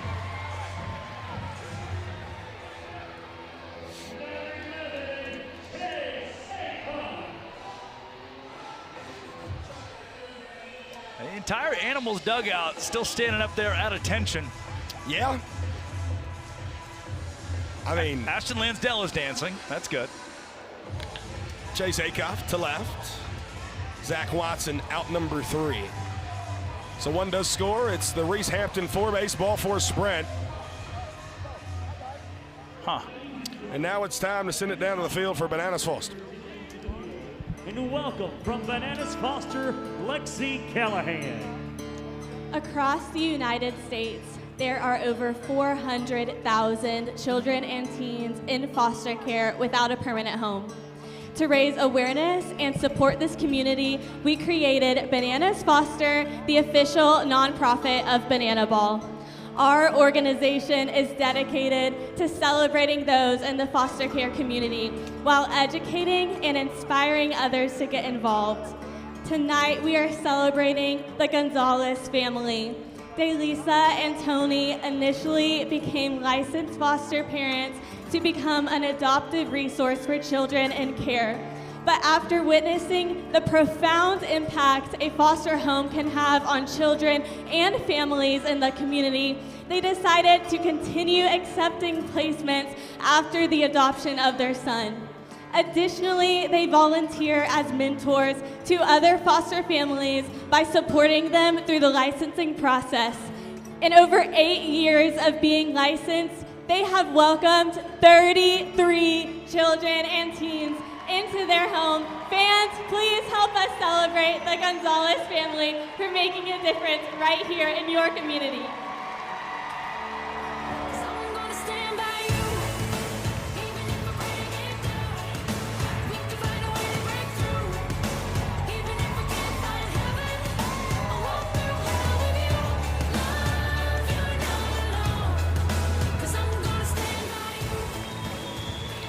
The Gonzalez family, been fostering for 8 years. Our second family we've gotten the pleasure of honoring as a Bananas Foster Family of the Night here in Midland. Man, how cool is this? The Tailgaters and the Party Animals joining together, man. Such a great moment. You know, what's cool about that, too, is there was just a moment of tension. Yes. After Clark had lost control of a fastball and it ran in on Reeves. And then, the Animals had taken exception of it. Here's Reeves saying, hey, don't throw at me. Don't throw at me. And that's Bartman saying, whoa, we didn't throw at you. We didn't. Hey. And Vava walks over there. It was a great conversation. I think what Andrew Bartman is going to have a conversation about as well is two things. Reese Hampton exited the grass, stepped onto the grass, never touched home plate. So I think Bart's arguing if he should have been able to score there. But I don't know, because that's a silly argument, because Hampton is avoiding the defender. He's avoiding the defender who had the ball in a situation where Taj Porter had no play to be made. Clearly they were also having a conversation. It's the reason TJ Reeves goes back out there about Chris Clark buzzing the tower. Right. So Reeves says, hey, your guy can't buzz my tower. Everybody take it. But then what I think is great is immediately after the Bananas Foster moment happens. Yes. Both teams, it's almost like that, hey, just in case you're upset, hug each other. You go ahead, hug your brother.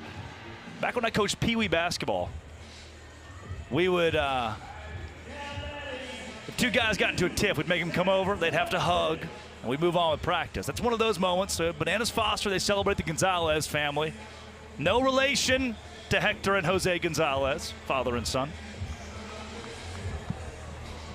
And now all tempers are cooled for the time being. For the time being. Dare I refer back to Nashville? I won't. Zach Watson. You kind of just did. Out to center. Jake Skoll comes over, tip drill. Bucket for Mr. Skoll, and out number one here in the bottom of the third. Don't look now. Party Animals still very early, but doubling up the Texas Tailgaters in trick plays, and that's the kind of quick out that Helton needs from a pitch count standpoint. Yeah, I mean, albeit 47 pitches, still relatively efficient, but not for what you're trying to do for Brett Helton tonight. Hey, look at that. These two teams love each other, man. Now we have a 2-2 for Mr. Helton. Helton 2-2, huh? 3-2-2, Savannah Banana style. Oh! I don't think human hips are supposed to do that. Ever tell you about the Armando Becerra 3-2-2 home run? As a visitor, 2024. Animals' first headline weekend. Hampton's playing in. A little banana ball knowledge for you. I thought you were going to actually tell me about it. You said, can I tell you about it? That's all I remember. Yep, cool. One too many Miller Lights and Tylenol since then. Do you mix those together? I don't think I should comment on that, Brett. Okay, cool enough, man. Lope had an RBI ball for Sprint, his first plate appearance. Out to center. Reese Hampton behind the back. 2 trick plays and 2 outs here in the bottom of the third for the Animals. Hampton makes it look way too easy. When it comes to outfielders just looking cool when they get it done, Reese Hampton's probably 1-1. I'm sorry to laugh.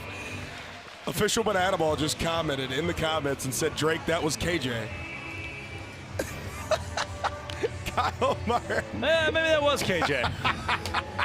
That's probably why I didn't tell you about it. KJ had a hat, a trick play in the hat, too. He had a good weekend. Ty Jackson tags out Tanner Thomas on a ball four sprint. I can't believe anything that you're saying now. Because the official Banana Ball count. Armando Becerra and Kyle Jackson, two totally different people. Yep.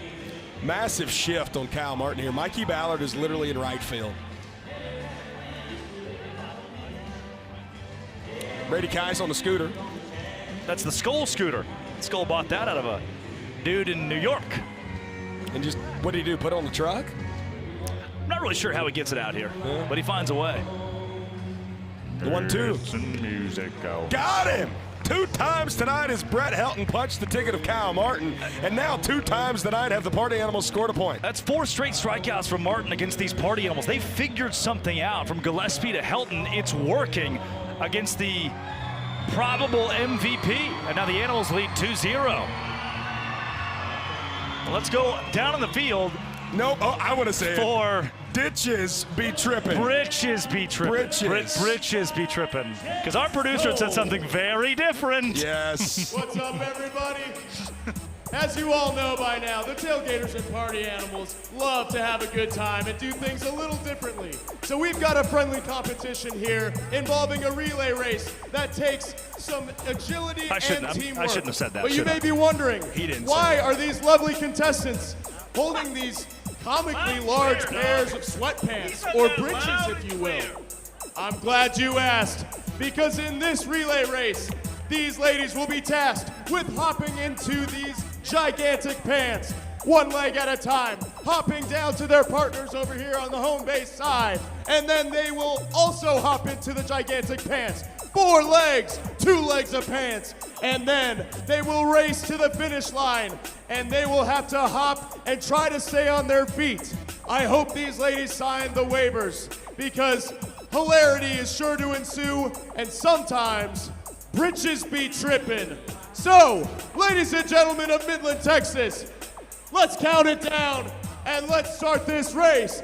3, 2, 1, ladies, go! Here they go, they're off. They're hopping to their partners. Zoe and Melissa have a slight edge to start, but it's gonna be a photo finish. They're hopping back, they're staying on their feet, and oh, they go down, but not without a championship. Give it up for Zoe and Melissa, your champions of Britches Be Trippin'.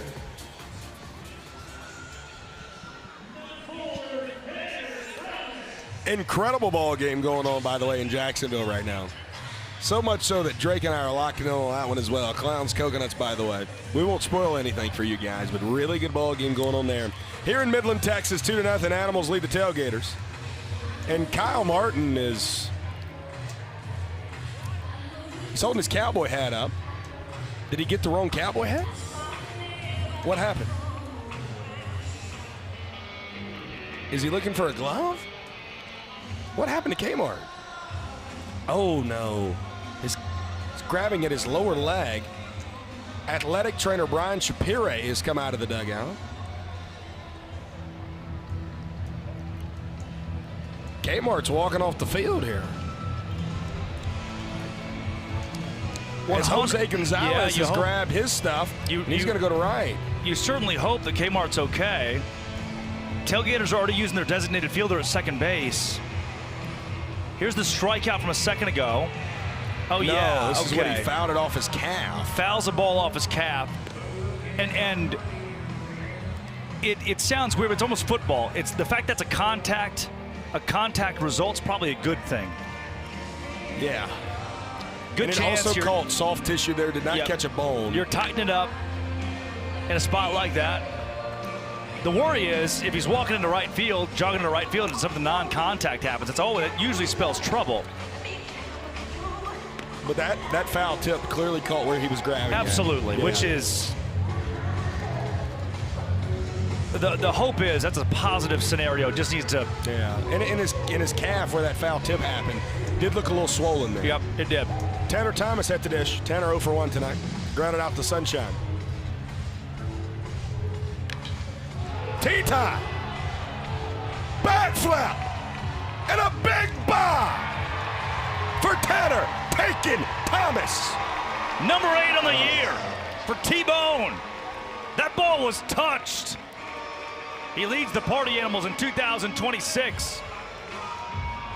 The Bone Saw.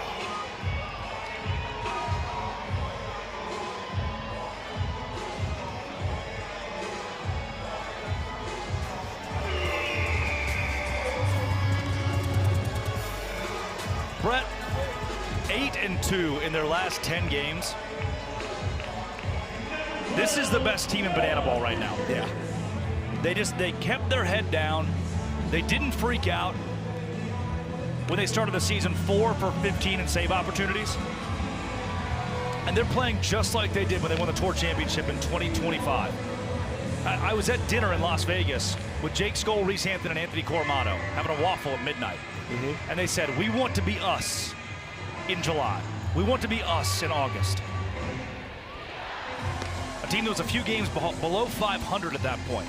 Said, if we just hold on and keep doing what we're doing, don't overcorrect, we'll be fine. That's the case right now. Noah Fisher. Foul tips it into the net. The strike out there for Chris Clark. This just hasn't happened for Chris Clark this season, the way the Animals are hitting him tonight. And what a good response for him to come right back with a strikeout.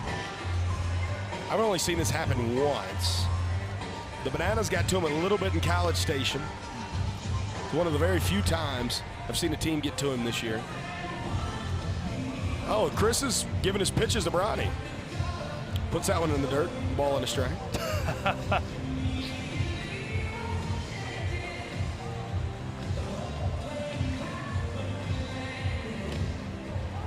Couldn't catch up to that one. Now we got a ball in 2. Yeah, come and hit it.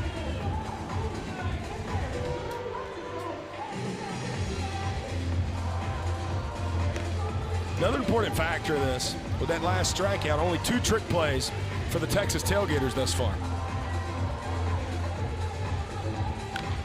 Chris Clark! What a play! Bucket! CC says pitchers are athletes too. Wow! What an out for the big man and a trick play for number 2 here. Trick in the play top of the 4th. Boot, man. That is top-notch stuff from Chris Clark. Double C's. This one gets away from Taj. Mikey Ballard thought about trying to steal first. Will stay in the box.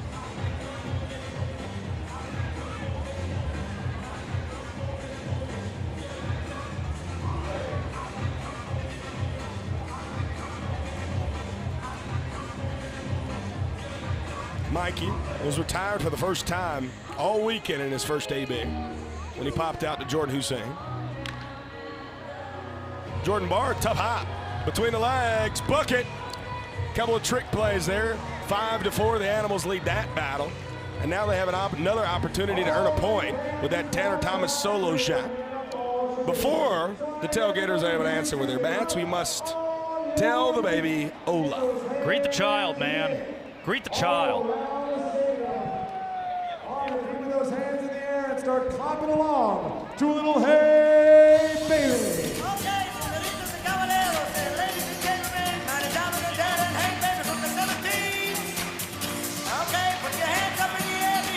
Let's go ahead and follow along.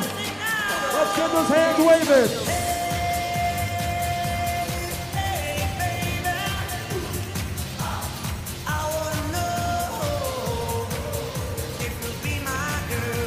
All right, let's do it again.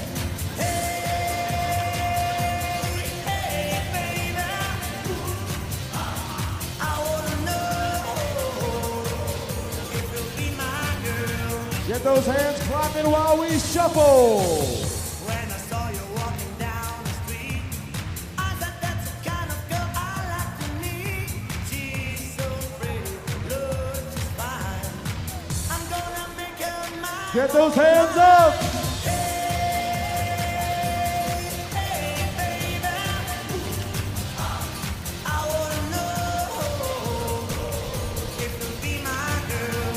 time. Let me hear you sing it.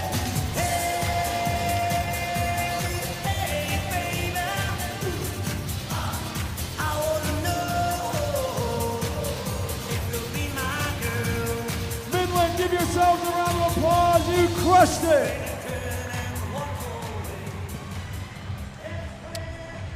One of Banana Ball's staples down to one of Banana Ball's best voices. Rex Castillo has an update on Cal Martin. Rex? Hey guys, so just an update. Cal Martin will stay in the game, but he will switch with Brother Gonzalez.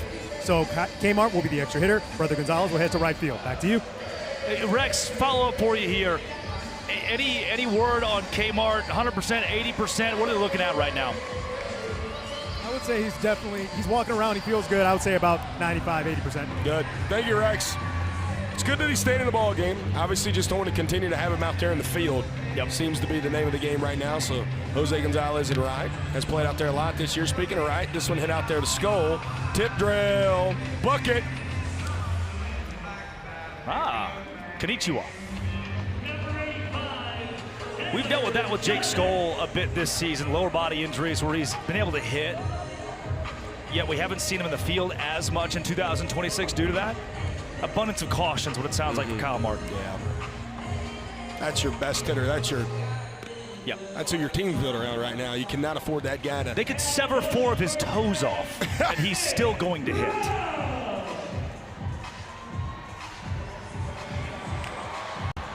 Now, they shouldn't sever 4 of his toes off. I thank you for clarifying. The team training staff would not enjoy that.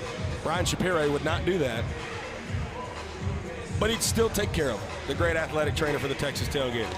Yeah. Scissors, a tourniquet, some glue. Why do you want to do this so bad? Get him back. Last night, Kyle Martin's bad dude. Now you want to cut his toes off. I don't want to. I don't. Don't make me. You sound excited about this. But no, I hadn't heard you this excited since you got the Tylenol out of your bag earlier. It's because he doesn't like the puppies and kids and ice cream.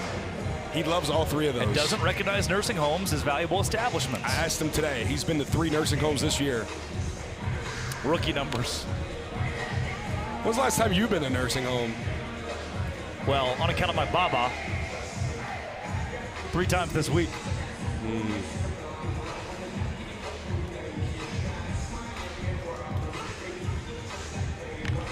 Taylor Justice. Make it now a 36-game on-base streak for Taylor Justice, who yells anything is possible as he steps on first. He's got a good point. Wow. Kevin Garnett reference? Yes, as well as a Jason Tatum reference. Indiana Stanley. A lot of space to play with in left center. Indy going for 2, and he'll have it. A 1-out double will put the inning tying and winning runs in scoring position. And Jose Gonzalez is already 1 for 1 tonight.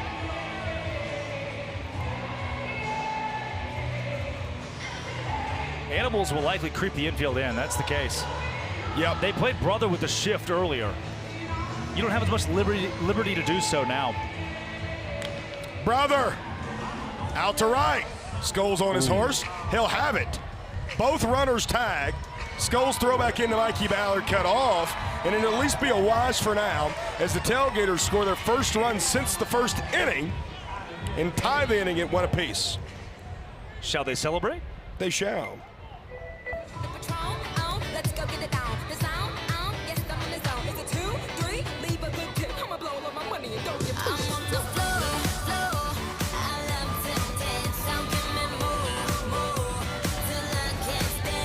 Question for you. Talk to me. Pregunta of sorts. Has there been a run celly in 2026 Jimmy Lewis has not been in? You know, after being drafted in the 11th round, Jimmy came up to me and he said, I want a much bigger entertainment role this year.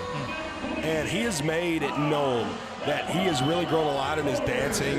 He's always been a silly, goofy guy, but he's wanted to put himself and implement himself in these situations, and he has been very successful at it. Because now it's time for Taj Porter. Oh, what a great play by Reese Miller to get his hands up and protect his third baseman there. CD just chilling on the big ball. last night's starting pitcher for the Tailgaters. Taj, a walk-off opportunity. Ball and a strike. Really good pitch. Helton pushing 70 pitches. Pitch count, his pitch limit is 155, he told us.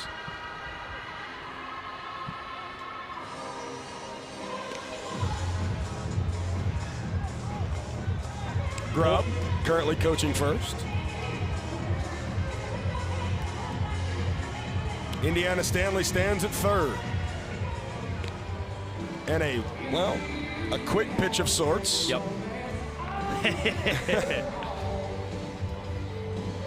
Brett never started his delivery. Now deuces wild. 2 balls, 2 strikes, 2 outs.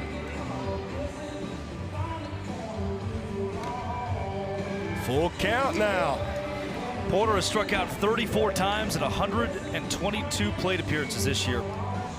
Helton has dished just 14 ball 4 sprints in 73 innings. Taj over the head of Mikey Ballard. And the Quad Father has the boys in blue and orange right back in it with a walk-off here in the bottom of the 4th. 2-1 ball game.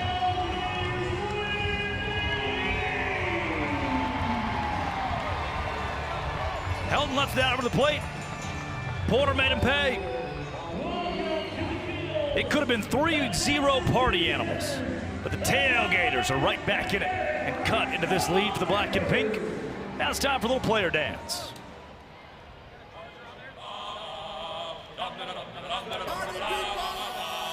Tag team back again. Check it, direct it, let's begin. Party on, party people, let me hear some noise. DC's in the house, don't jump and dress. A party over there, maybe hands in the air, shake it down. We gotta get some we gotta get brother some pants that fit over there. Some shaggy stuff going on, man. Wow.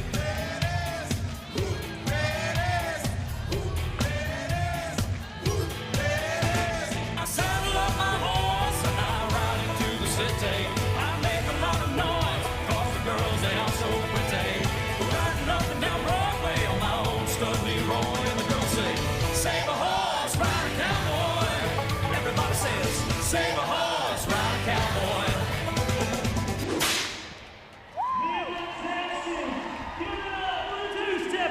The Tailgaters and Garrett Touchdown Lampert. Always love the player dance, man. Garrett Lampert doing a really good job, by the way. He stepped up in a massive way, being involved in that alongside the Texas two-steppers this year. And speaking of those folks from Texas, the Tailgaters have a new arm on the bump. He's Flowery Branch, Georgia's finest, and he reigns from Georgia Tech.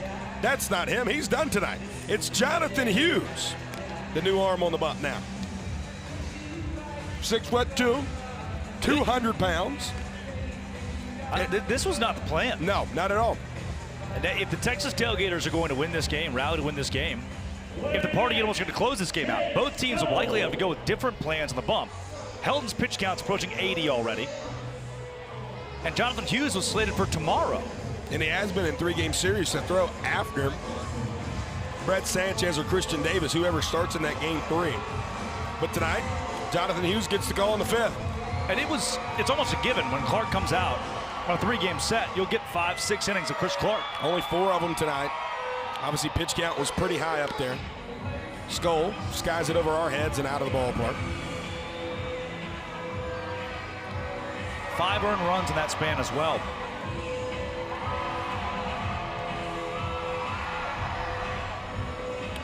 X, a couple of singles on his line tonight.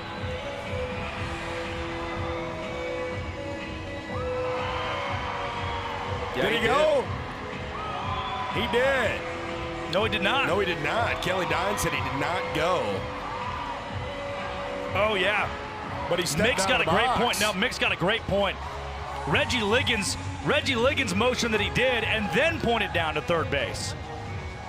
Now, Mick's got a good group. Mick's got a fair gripe. Can we see a second look at that? Mick's got a fair gripe. Oh, yeah, he went, I mean, far and away. Yeah, I would like to see a look at what Reggie Liggins did if we could. If we don't have it, that's all good. Center field. We center field camera. Correct. He's going to show you a Doesn't matter. Yep, not at Foul all. tip into the net. Ball does not lie. Is that'll be out number 1 here in the top of the 5th. I understand that gripe from Joe Mikulik, but like you said, it's null and void now. Jason Swan. Swanee continued to do Swan things. Last night produced a couple of runs here for the Animals. Tonight a single. 0-2 against Swanee on a regional team at Georgia Southern back in 2022. And he strikes out right here. For the first time in a long time, Swanee has a K next to his line score. Jonathan Hughes is feeling it right now. It's the reason this dude pitched in Double-A. For a while. A couple of years in Double-A in the Atlanta Braves organization. Was a part of the transition from the Mississippi Braves to last year when their farm affiliate in Double-A went to Columbus, became the Clingstones. Andy Cosgrove behind 0-1. Good pitch. Wow. Jonathan Hughes is an easy guy to root for, man. You, Jonathan Hughes, and myself all rode together down to Tampa. That's right. To Banana Land at Sea. That's right. Fun to get to know his story that day. A second-round pick of the Orioles out of high school. Chose to go play college ball. That's Cosgrove will stay at first after what we will presume That's an will error. be an E5. That's got to be an error. Put a ball in play. Good things happen, though. Cosgrove will take it. Oh, yeah. It just ate up Barth. One of your best third basemen in the sport. Some call him the best defensive third baseman in the sport, but everybody makes mistakes. Reese Hampton's had an interesting night. Reached on a trick play, missed his first time, and then had a Little League home run, a 4-bag ball 4 sprint his last time up. Right now he's at 2-0.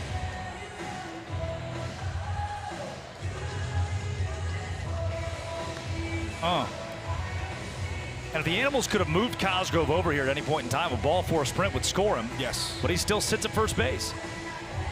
Surprised they didn't use Mark Smith there. Reese, ball 4 sprint. And Cosgrove wasn't taking off on the pitch, which makes sense at a 3-0, but again. Clean Tailgaters transfer there, by the way, as well. So just 1 bag, this time for Reese Hampton. Big moment here for TJ Reeves. He had an interesting at-bat last time up. First pitch after that 4-bag ball 4 sprint. Sailed to the backstop and past his head. Ended up popping out to Taj.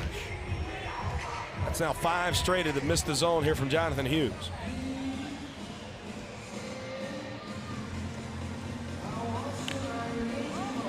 Fans down the right field line. Deep into the concourse. Lands in a circle of them. Not a glove in sight. Jordan Barth indeed redeems himself. Book it. Tailgaters hang up a 0 and are back within 1 in the trick play battle, 6-5. We're halfway through this, Brett, and I feel it. It's one of those ball games between these two teams. This night's going to get funky. Buckle up, partner.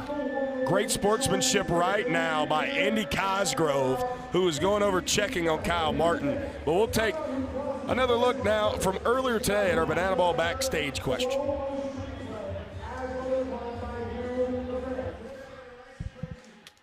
Hey guys, we're here with 10-year-old Zion for our Banana Ball backstage question, and this guy fully decked out. And with his favorite player right there, Indiana Stanley. Zion, you have a question for Indy. Why don't you go ahead and ask him directly? What's your favorite trick play? I'm going to say my favorite trick play is probably the backflip catch, but it's because that's the best one that I got. But the one that I do the most is probably like the Texas Tornado, stuff like that, but you already know that. And Indy, let's rate the fit 1 out of 10. What are you thinking?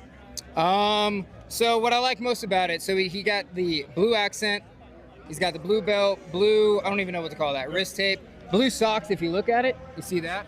And then he's got a cowboy hat, and also, hey, Zion, show those glasses off real quick. Yeah, put them on. I mean, the dude is decked out in the gear. I mean, 10 out of 10. Guy looks incredible. Drip 10 out of 10. Guys, back to you. I asked Indiana Stanley earlier today who his favorite fan was. We actually asked him earlier today, and it was that young man, Zion. Zion's come to a few games, and him and Indy have developed a very, very, very cool and strong relationship.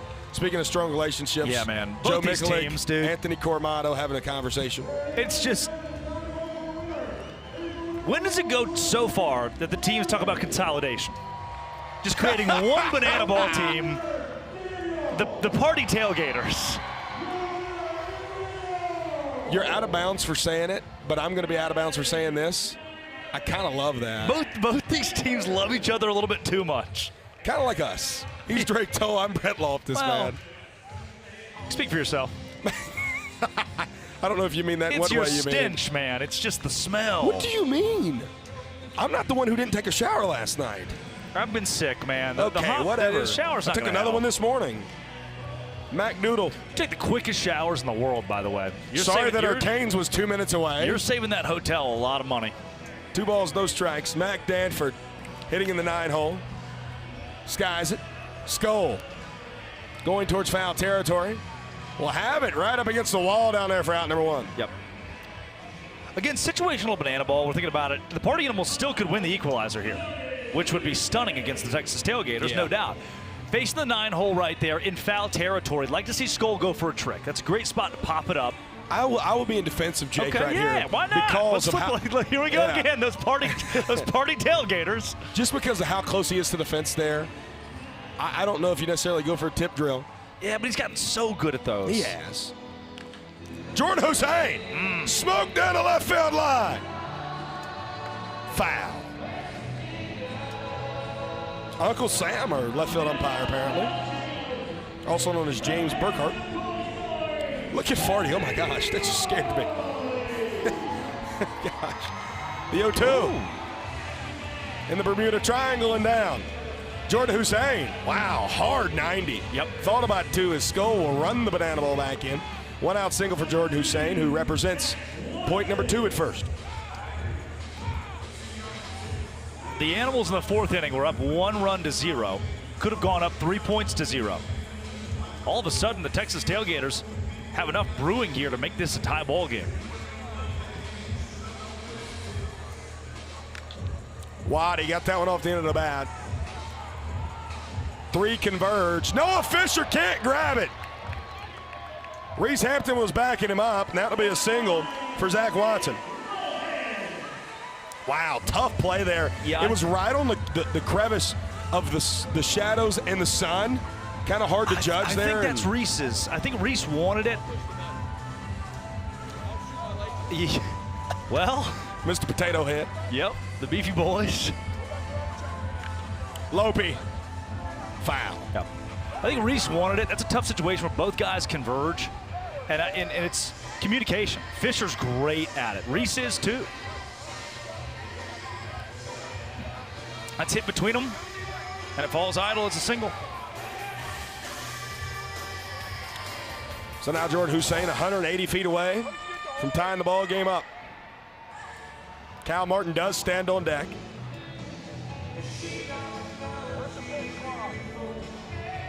Pitch number 80 on the way from Brett Helton. Low B, out to left. Fish able to make the catch that time. What a gun, too. That'll be out number 2, holding everybody at bay. But now it's time for the man who leads banana ball in walk-offs, Kyle Martin. He fouled one off of his calf last time up, taken out of the ball game defensively, but obviously still swinging it. Has struck out, as Drake mentioned, in his last 4 plate appearances now. A ball four sprint could do the trick right here. It would. You can't pitch around him. And you can't put him on. This is banana ball. Swing the bat. He's ahead 2-0. And that's the correct call from Reggie Liggins. Helton wants anything he can get. See Kyle shooting his good friend a smile. He was kind of dragging a little bit there, not agreeing with the call.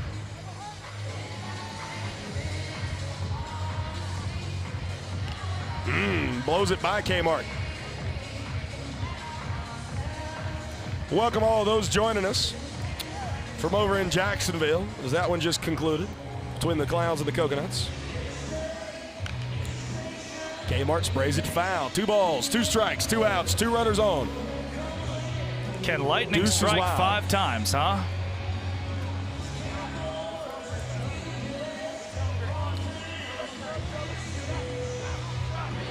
Big pitch coming from Brett Helton. Now we got a big-time payoff. We hear that we're live in Kinnick, Iowa. So we say hello to all the Hawkeyes awaiting the start of the Bananas and Firefighters. Potential tie ball game upcoming. Huge or can pitch. Brett Helton throw up another 0? Huge pitch. The 3-2. Kmart! Deep right field, and it's gone! Kyle Martin does it again! Back-to-back home runs. Back-to-back games with a home run, I should say. 21 of them this year. If that dude ain't the MVP, I don't know what is.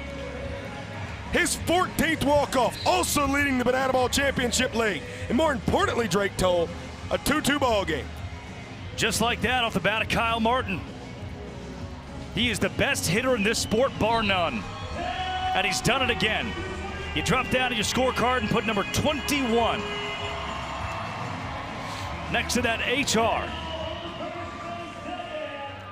And now what could have been a 3-0 lead for the Party Animals as they led the 4th inning going to the bottom of the 4th. It's now a 2-2 tie ball game right here in Midland, Texas, making our Banana Ball debut in the Permian Basin. How about you guys, man? I hear you guys are watching us in the stadium in Kinnick, Iowa. Hope you guys are staying safe away from the rain and the lightning and all that. I know you guys are expected to watch the Firefighters and the Bananas tonight, but you guys are still in a beautiful environment. We're waving at Kinnick Stadium. We're waving. Hey, guys. Here on the video board. Hey, Biko. Hey, Josh. Hey, Jesse Cole. Zach Frangelo. All right. Okay. Anybody else you want to say hey to? That's all. It's the growth of the sport of banana ball, to see it in football stadiums across the country, one of the most legendary venues in Kinnick Stadium as well, is so cool over there in Iowa City. And a shout out to all the Hawkeyes tonight, and those who are joining us from the Indianapolis Clowns and Loco Beach Coconuts game as well. Do we tell them to close their ears? No, not yet. After a classic, though, a tight ball game, banana ball classic over there. Welcome into the broadcast booth. 2-2 is the score here, going to the 6th inning. Brett Helton and Chris Clark are the two guys that squared off to start. And last night we had a rain delay of our own. It was treacherous, to say the least. 2 hours and 21 minutes of rain delay, and it never rains in Banana Land. It was a heck of a show before we got in. 9 full innings yesterday evening here in Midland. And I assure you, from Iowa City to Midland, Texas to Jacksonville, Florida, all across the country with Banana Ball this weekend, you're in for a treat no matter where you are. Word count, Drake, is that's out number 1. Jose Gonzalez catches it down the right field line. But you were saying hello to everybody, and I didn't. I was trying to tell everybody hello, man. Put a stop to it. People need to hear. Fly out there from Chase Acuff. Tanner Thomas hit the dish. He went yard his last time up. And has a single this time. The Party Animals, the most senior-laden team of Banana Ball. Nobody's more veteran in this sport than the black and pink. How do they respond after the Tailgaters have put up points in consecutive innings? First time in a while. We mentioned these 5-game stretch that these two teams have played this year. Only 1 win in that stretch, and over the last 4 have been dominated by the Party Animals. Tailgaters have not delivered a punch back in these last 4 games, going back to the Nashville series. Tonight they have. Party Animals get up 2-0. Tailgaters have now won the 4th and 5th innings. Really the only tangible punchback I can think of is that Taylor Justice 9th inning home run. Oh! Yeah. Noah Fisher! Waddy running back! And it's gone! Blow for blow, and Fish gives one here for the Party Animals. That's a 25-foot wall to left field. Noah Fisher got all of it. RBIs number 11 and 12 on the 2026 campaign. The Bone Saw.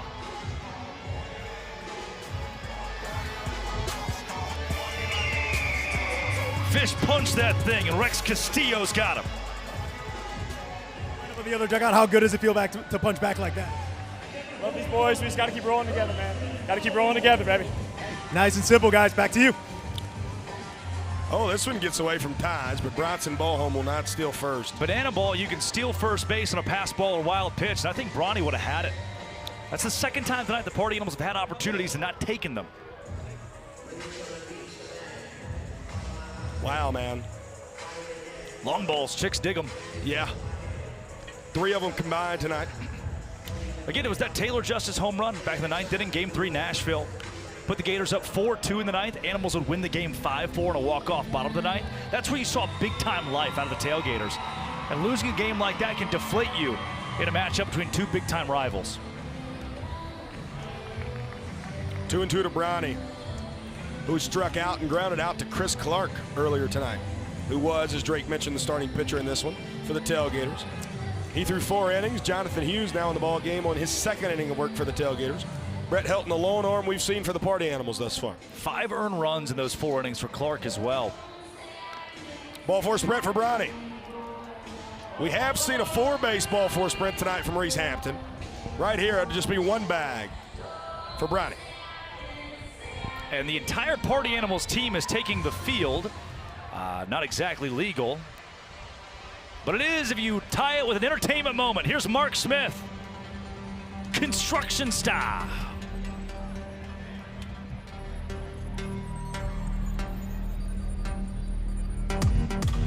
What you wanna do, baby? Where you wanna go? I'll take you to the moon, baby. I'll take you to the floor. I treat you like a real lady, no matter where you go. Just give me some time, baby. 'Cause you know, even when we're apart, I know my heart is still big with you. 5 more hours till the night is ours, and I'm back with you. This right here is my type of party. 5 more hours, we're just getting started. This right here is my type of party. 5 more hours, we're just getting started. 5 more hours, we're just getting started. So nice, they did it twice. 5 more hours. Mark Smith, the designated runner for the Party Animals, with a signature entertainment moment and a loud entrance here at Momentum Bank Ballpark. Maybe that's why Mike Vivazis did not insert him as the designated runner earlier in the game. He was just waiting for the right time. Right. He's waiting for the right time. Now already 2 across here in the top of the 6th, and 1 out. Credit to Zach Gutherman and Ian Schrift. God knows we'll get a behind-the-scenes video of those 2. Collab. Yeah. Mikey. Whoa, that one almost hit our public address announcer, Dylan Cummins. It's going to happen tonight. No. It's going to happen tonight. Mort takes off. Throw was in the dirt. Throw down to second, not in time. And how about that from Mark Smith? Goes from construction to stealing. I'll allow it.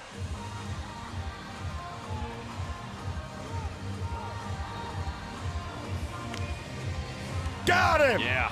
Big time strikeout from Jonathan Hughes. Out number 2 here in the top of the 6th. That's 3 strikeouts for Hughes in his inning and 2/3. And I know he allowed that home run to Noah Fisher. And he's got like a ball four sprint in there. But man, you can tell he's spinning it. Cold strike to Jake Skull. You mentioned those 3 strikeouts to Jonathan Hughes. There was another one. The first, I should say. Strikeout victim was Mr. Skull. Just in on the hands. Sunshine. Jose Gonzalez. Tip drill. Bucket. Sunshine just tied the trick play battle up at 6 apiece. Low numbers tonight for both these teams in trick plays. It gives the Party Animals an open door to try to win that equalizer point, which would be so key in the middle of a tie ball game. But it is a ball game where the Animals lead 2-0 in the 6th. Every inning counts as a point. They can make it 3-2 with a few outs in the bottom half. Now we're going to go down to the field to Mothers in left field, also known as the MILF race. The what? In 3, 2, 1, go! Look at this. And they're off. There's 372 of them. They're trampling each other. MILF down. Oh no, the Bananas jersey's out front. Look at the mom in the tank top. She's a track star. And she just won the MILF race. 3 moms down. Oh, there's Sean Fluke. They all ran to Fluke. That's that prize at the end of the race. Sean Jose Fluke. Gonzalez got in on it. Yep. Wow. Sean Fluke. The Red Roof Inn, room 207. Midland, Odessa, Texas. Oh, man. My goodness. Somewhere. Look at Fluke. Look at Fluke. Jose Benitez, Chaito. That's amazing. Is watching at Kinnick That's Stadium. amazing. And he is really, really enjoying that promo. Wow, man. Here's to you, kid. And they all fold into the Party Animals dugout. They are all 372 of those said, mothers. This way, ladies. This way. Yep. They're herding them in to the Party Animals dugout on a beautiful west-ish Texas night. It's wet. We're in West Texas. In the Permian Basin. It is beautiful for sure. Not too hot after all either. There was a mother representing all 50 states in that last race. And Puerto Rico. According to Castillo. Jordan Barth. Ooh. Did he do it? Skull against the fence. He did not. That'll be out number 1. The wind's tricky. Yeah, it is. We just mentioned it feels so good because of how hard the wind is blowing. 15 to 22 mile an hour wind gust. I don't know what everyone else is experiencing with tonight, especially those in Kinnick, but wind's a whipping here in Midland, Texas. Man, you got to know those fans are they're in for an absolute treat in Kinnick too. And credit to those who have stuck around and will stay throughout the night to watch some banana ball. Yeah, man. Saw it last night in Midland. Again, 2-hour, 21-minute rain delay. Every person stayed here, and they got a show. Friends in Low Places was the loudest I've heard it this year. Oh. It was incredible last night.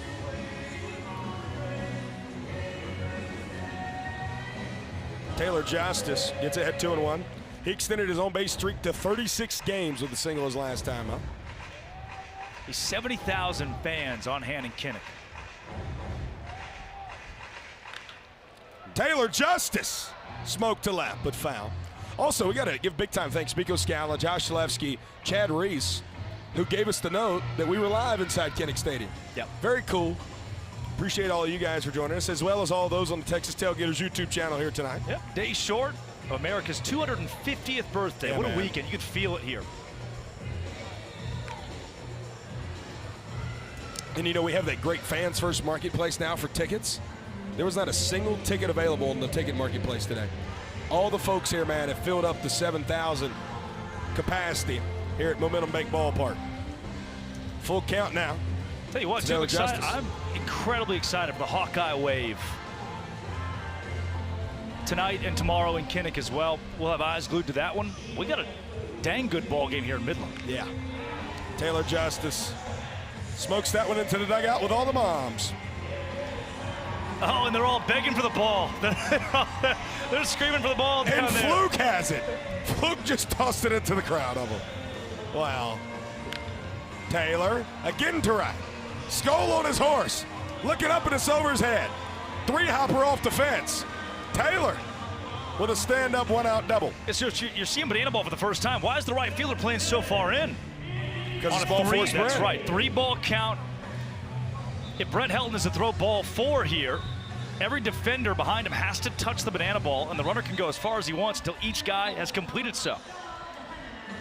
That means Skull's creeping in, cheating in as he should for the possibility of a ball 4 sprint. Gets burned, and now Tailgaters have life in the 6th. Indiana Stanley.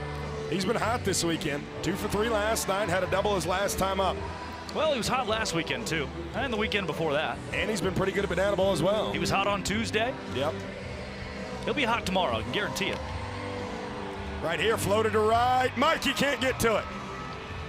A one-out single puts him on 1st and 3rd. Haircut be darned, that is. Jose Gonzalez. Jose's having a good night tonight. A single and a sac fly. Brother has not hit a home run in a while. Don't do this. Since Amarillo, Texas. Don't do this. April the 25th. That's when you ate 4 ounces of that 96-ounce steak. Brother ate the other 68 ounces of it. He and I were on a team against AJ Swiatek and Joe Filomeno. Decent math. Yeah. That's the old Joe Filomeno. Yes. The new Joe Filomeno is like a 210-pound grizzled man. Me? What? No. Fisher dive and grab.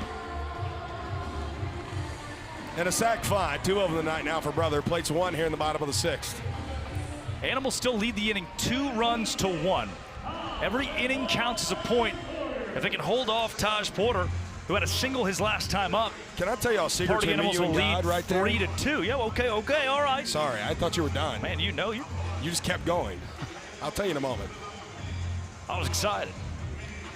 Taj gets hit in the back. I couldn't see right there for a moment because a bug flew in my eye. That was the secret I had to tell you. You good over there? Yeah, I couldn't. I was trying to track that fly ball to the left, and I could not see it. Oh, man. Trey Jones will now run it first. He represents the inning-winning run. And it's Mac Danford. Oh, right off the tush, man. That is right cheek city. Taj gives a little look there to Brett Helton. He's got enough padding. He's going to be all right.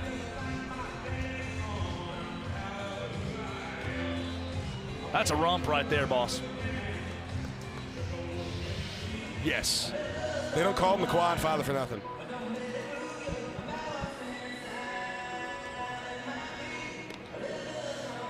Indiana Stanley at second. Trey Jones, the designated runner, making his season debut this weekend at first. 6 innings in, Helton over 100 pitches. Yep. And I don't want to talk about the clock, but it's definitely a storyline here. Yep. Under 28 minutes, and we're in the bottom of the 6th. Could very well see some world's fastest innings. Yes. That ball is off the, oh! Hit the windshield of a white Nissan Maxima.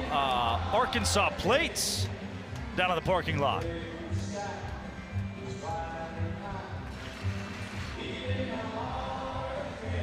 Brett Helton taking a while.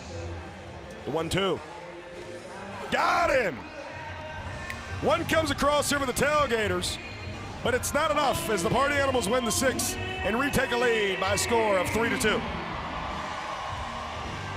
You know, seen Sean Fluke corralling all those moms? Why don't we talk to him? Rex Castillo, you got it. As we just saw, a bunch of mothers from left field rushed over on this sideline, and the one person to greet him, the ultimate person to greet him, Sean Fluke. Sean, what was it like seeing a wave of women run at you? I mean, it felt great having all these beautiful women back here running for me. It was basically a race to see who could be with Fluke, not for the fastest mom in left field. But, I mean, look at all these beautiful girls. Ladies and gentlemen, well, Sean, have you figured out, is there a perfect match for you out of this group? I have a girlfriend back home, but she better watch out. These moms in left field look great. Hey, smart answer from Sean Fluke. And say hi, fans. Thank you so much for joining us, guys. Back to you. Well, it's good to know he has safety in his relationship. Wow. Wow. I mean, what? They haven't left the dugout yet? Sean Fluke, you know, that's the Sean Fluke effect. Look at that sun, man. You talk about why it's been so hard to track fly balls tonight. Yeah. The wind, and then you're dealing with that view. Beautiful view, but that view from center field. There you see it, 3-2 top of the 7th. A lot more offense than what we seen last night. 18 combined hits. Trick play battle. Equalizer point is still very much so in play here for these Party Animals as we're 6 apiece in trick plays. As we await Jason Swan, who I believe is going to have something special for us. There he is.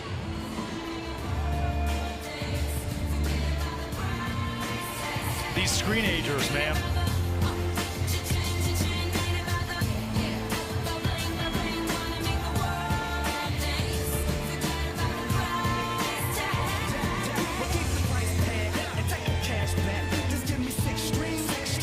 Big Bo, an entertainment player for the Party Animals, getting involved.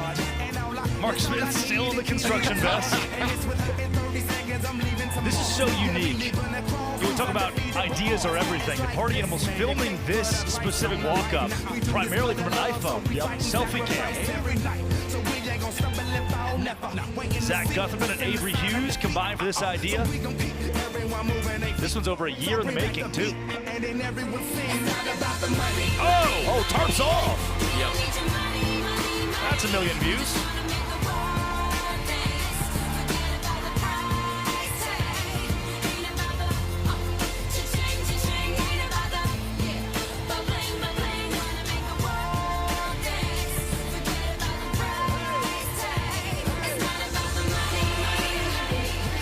I thought Swanee was going to hit with the phone in his hand. You would like that, wouldn't you? Yeah. Tonight he's 1 for 3, and he's going to at least hit. Tarps off with his jersey and $1 million worth of fake cash spread behind him. Ball and a strike.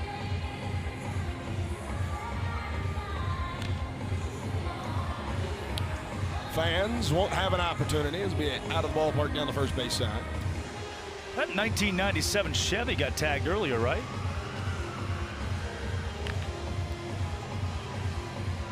One of those parking lot foul balls. The red one. A Chevy. Yeah, you got to remind me, man. It's a Ford. I've slept since then. That was the second inning. What about that Nissan Maxima?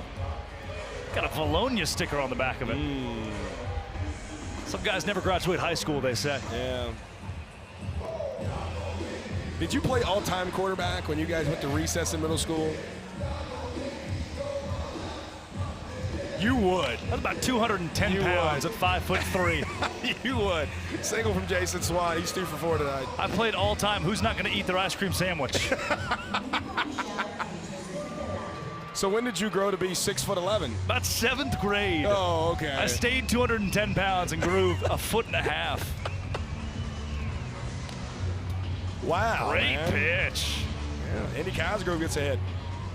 Cos had that 2-run double back in the first. Since then, it's also reached via an error. Are you surprised? Surprised to see Hughes out there? No. Is this a piece of the bullpen's thin? This piece of the puzzle, man. Chris Clark only went 4 innings tonight. You need Jonathan Hughes to go as long as he possibly can. Yeah. The bullpen's thin. Brett Allen is warming in the bullpen. I would assume Jonathan Hughes is your guy here in the 7th. The Swan takes off Taj, throw down to second. Oh, hits him.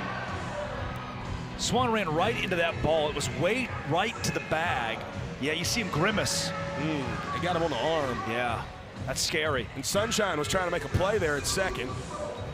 They made some contact. Oh, it caught him on the elbow guard, and then, he caught a knee to the top of the head. Yeah. Well, kids, it's why you always run with your helmet on.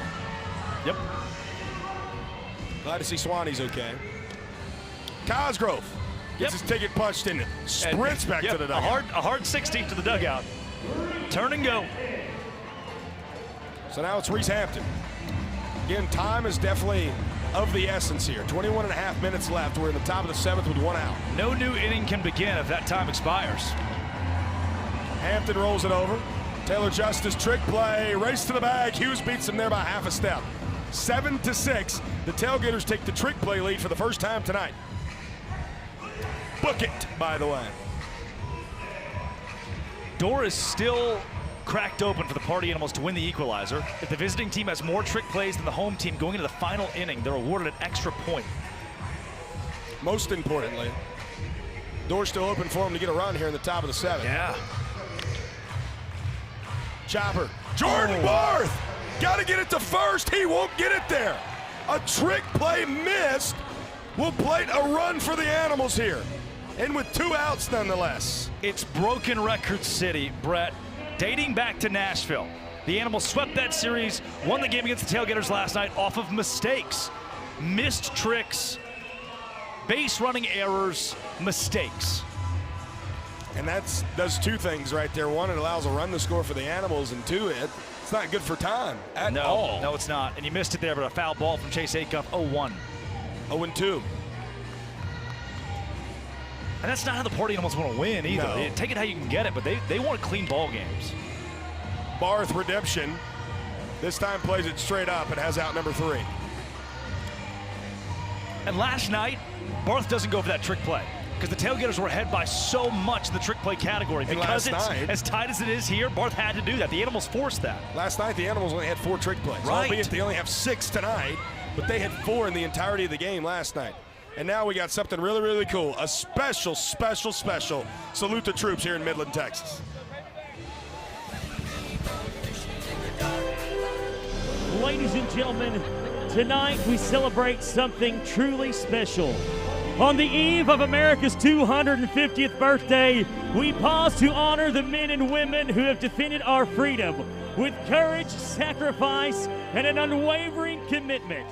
Tonight, the Party Animals and the Texas Tailgaters ask you to rise if able, remove your hat, and welcome these American heroes. Tonight, we honor retired Sergeant Joe Jackson, who proudly served in the United States Army, serving our nation in both Korea and Vietnam. Next, retired Sergeant Jeff Meyer, who proudly served in the United States Air Force during the Vietnam War. Next is retired Staff Sergeant Jennifer Hawthorne. Jennifer proudly served in the United States Army for 10 years, serving both the Gulf War and the Global War on Terror. Next, we honor retired Specialist 4th Class Wendy Tucker, who proudly served the United States Army, serving in Washington, D.C. during the events surrounding the September 11th attacks. And finally, we honor retired Staff Sergeant Tommy Smith. Tommy proudly served in the United States Army during the Vietnam War. During his service, he was wounded in combat and awarded the prestigious Purple Heart, one of the nation's highest military honors, recognizing those who were wounded and killed in action. Ladies and gentlemen, one more time, let's hear it for these incredible American heroes.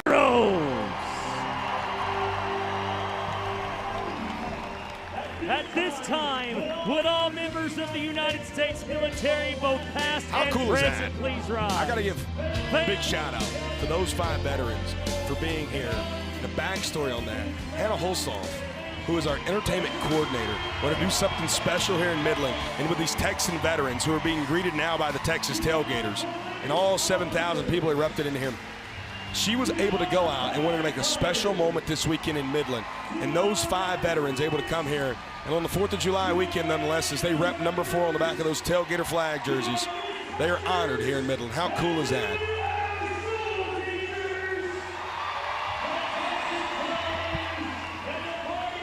One of the coolest moments you'll see in sports. The entire team, handshakes for the veterans, who are the reason that we're on the air right now. 100%. Who are the reason that Peter Holden is on the mound. For the reason that we get to safely see 7,000 people pack out this ballpark in Midland, Texas for a summer night on the diamond. Now back to the game of Banana Ball. It's 3-2, the Animals lead it. They also lead the inning 1-0.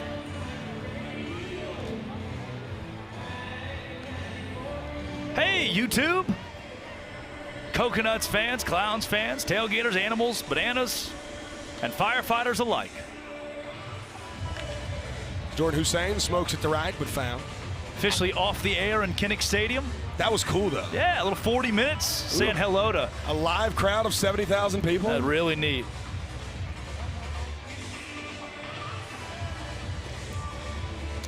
Love all our faithful folks we have in the chat here on the Tailgaters YouTube channel. A couple Animals who snuck in there, too. 3 balls, 1 strike. Again, just 1 run in the top half of the frame here for the Animals. Tailgaters could very easily steal this inning against Pistol Pete. And Jordan Hussein, hard 90 out of the box. He's thinking 2. He's going to try to go for 2. And he's got 2. The captain of the Tailgaters showing some hustle, grit, and determination out of the box. That's the 10-hole hitter. Getting to second base. 180 feet to flip the lineup over for the 4th time. And a wash in this inning is huge. A win in this inning is monumental.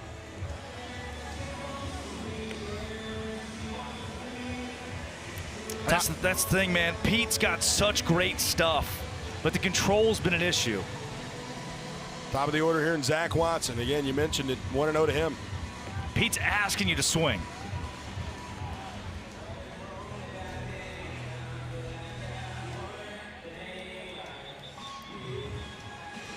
He hides the ball well, spins the ball well, but the zone can be elusive. Waddy out to right center, and that's going to land in the gap. Skull just now getting to it. Waddy wants 3 of them. Zach Watson, an RBI triple, and this inning is tied.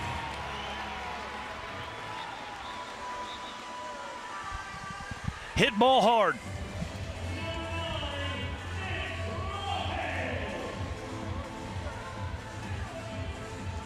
And just like that, in a blink of an eye, despite a mistake in the top of the 7th by the Tailgaters defense, their offense, which is not something they've done of recent, picks up their defense, and now an opportunity to make it a 3-up ball game. Oh, this one gets away. Bronny gets to it to throw home, not in time. And the Tailgaters walk it off in the 7th. Punch for punch, blow to blow. The best rivalry in the sport is back tied at 3.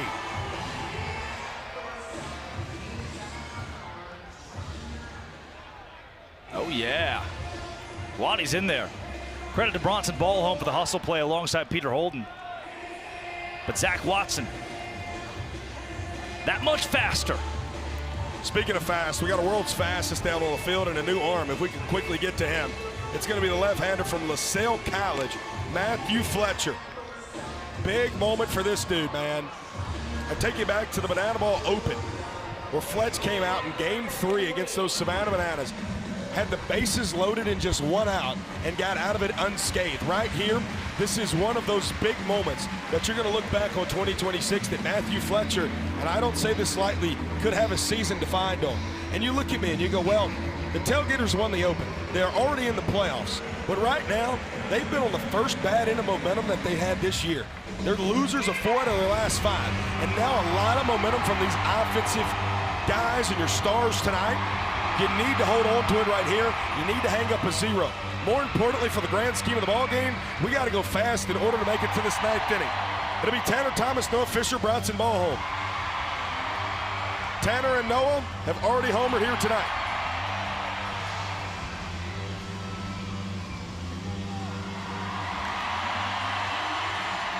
Out to left center. Indy on his horse. Waddy against the fence.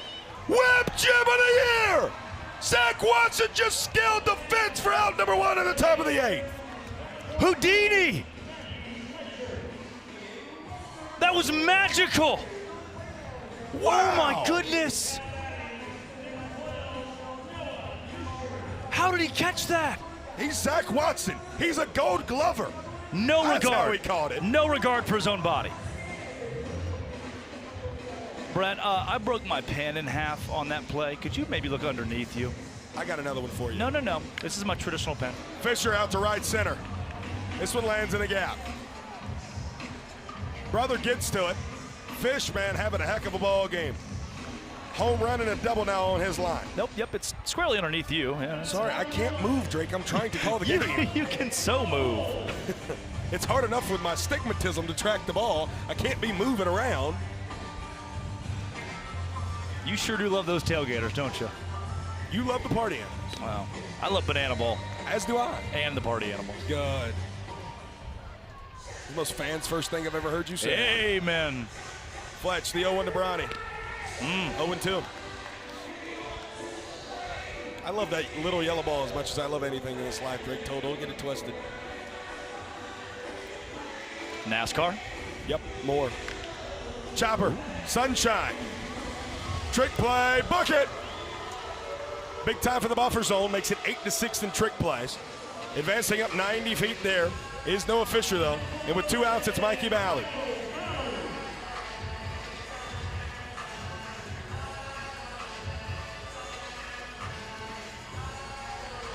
Mikey has not gotten a hit yet tonight.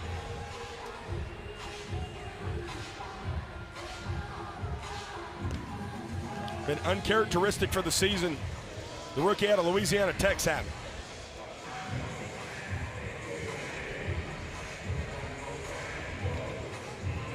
He is in the driver's seat here, though, against Matthew Fletcher, 2-1.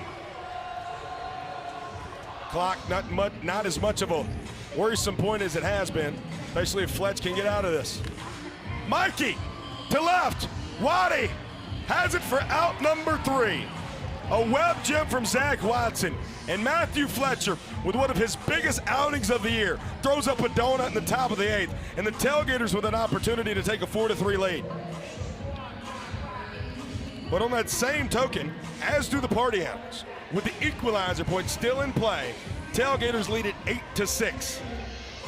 Yeah, if you're Mike Vivacis, you're telling your defenders, hey, don't risk losing a full point here. But if we can go grab 3 trick plays this half inning, we'll get the equalizer and go to the 9th inning with a lead, staving off the Tailgaters offense. But Zach Watson gets a whole host of hugs as he walks to the dugout, and he deserves those. Incredible defense. And it's Dylan Porter. Pistol squat.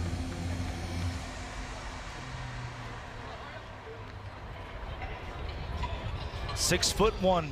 Talk to me. 180 pounds. Talk to me. Righty out of Oakland, California. An LSU New Orleans product. Will enter the game in the 8th for the Animals. It is all tied up. 3 points to 3 points. And he'll face the University of Kentucky product, Nick Lopez. Oh! Mikey Ballard! What an 8th inning! Air Mikey! For out number 1. Like Mike. I want to be just like Mike. From Zach Watson to Mikey Ballard. Oh! That's incredible, dude. Visceral reaction. That guy is incredible. Kyle Martin goes to the backstop. Yeah, he's not taking first no, base. He gets paid to hit. Yep. 1-0. Kmart, 3-run shot last time up. Walked it off.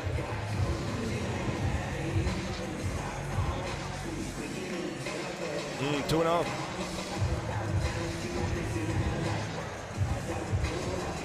Walked it off back in the 5th.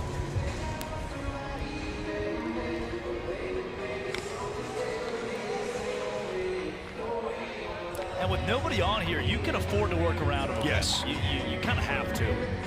He's one swing away from another point for the Gators. That's the smart move there.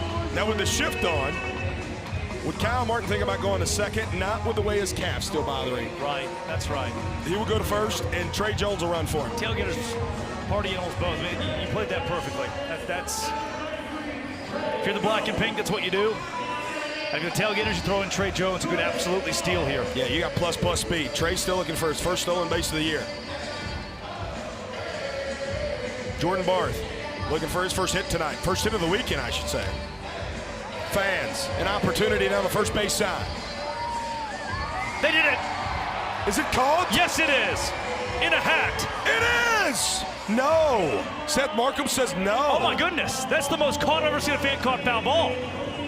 That's the most caught I've ever seen a fan caught foul. We have it right here. Oh, yeah. That's so caught. He stole the hat from the... Instantly caught. It's caught. That is... I mean, it shouldn't take too long to review this one.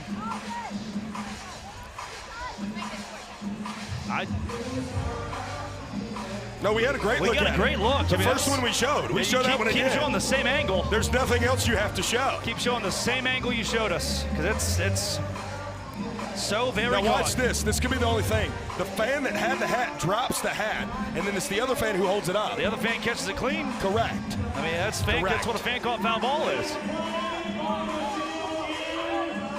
Yep. Clean catch. They got that right, Reggie Liggins and company. I don't know what else we could be looking at there. I don't either. I just wasted another minute off the clock. But but no trick play for the party animals. And now officially that'll do it. Yeah, correct. Even if they get a double trick play here with 2 outs, it would only be 8-8, and they cannot win the equalizer point. Yep. So the Tailgaters will leave out the lead going to the 9th. It'll be 3 apiece. Blowing the doors off of him. 0-1. This guy got power? Yes. Yeah. Walk-off power as well. Top 3 in banana ball this year with 9 walk-offs. Trey Jones, good wheels, but he dare try to steal second here. The 1-1.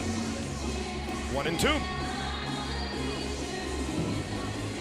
We got a ball game, boss. And a dang good one.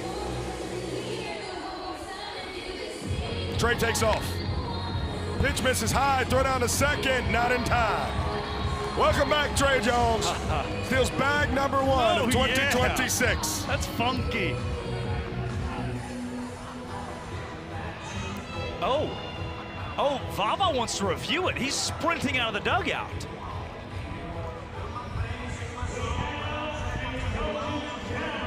Wow. Oh, no, Brett. Is he out?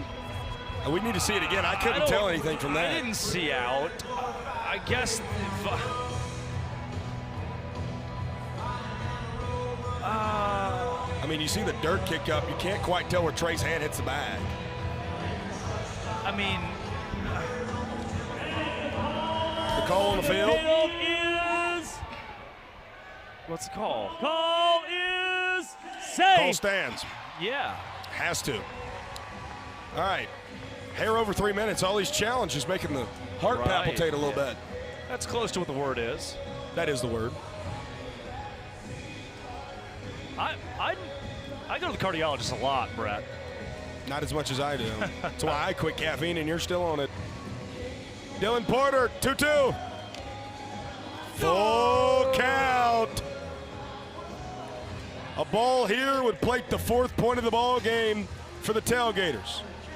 Out number 3 would send it to the 9th tied.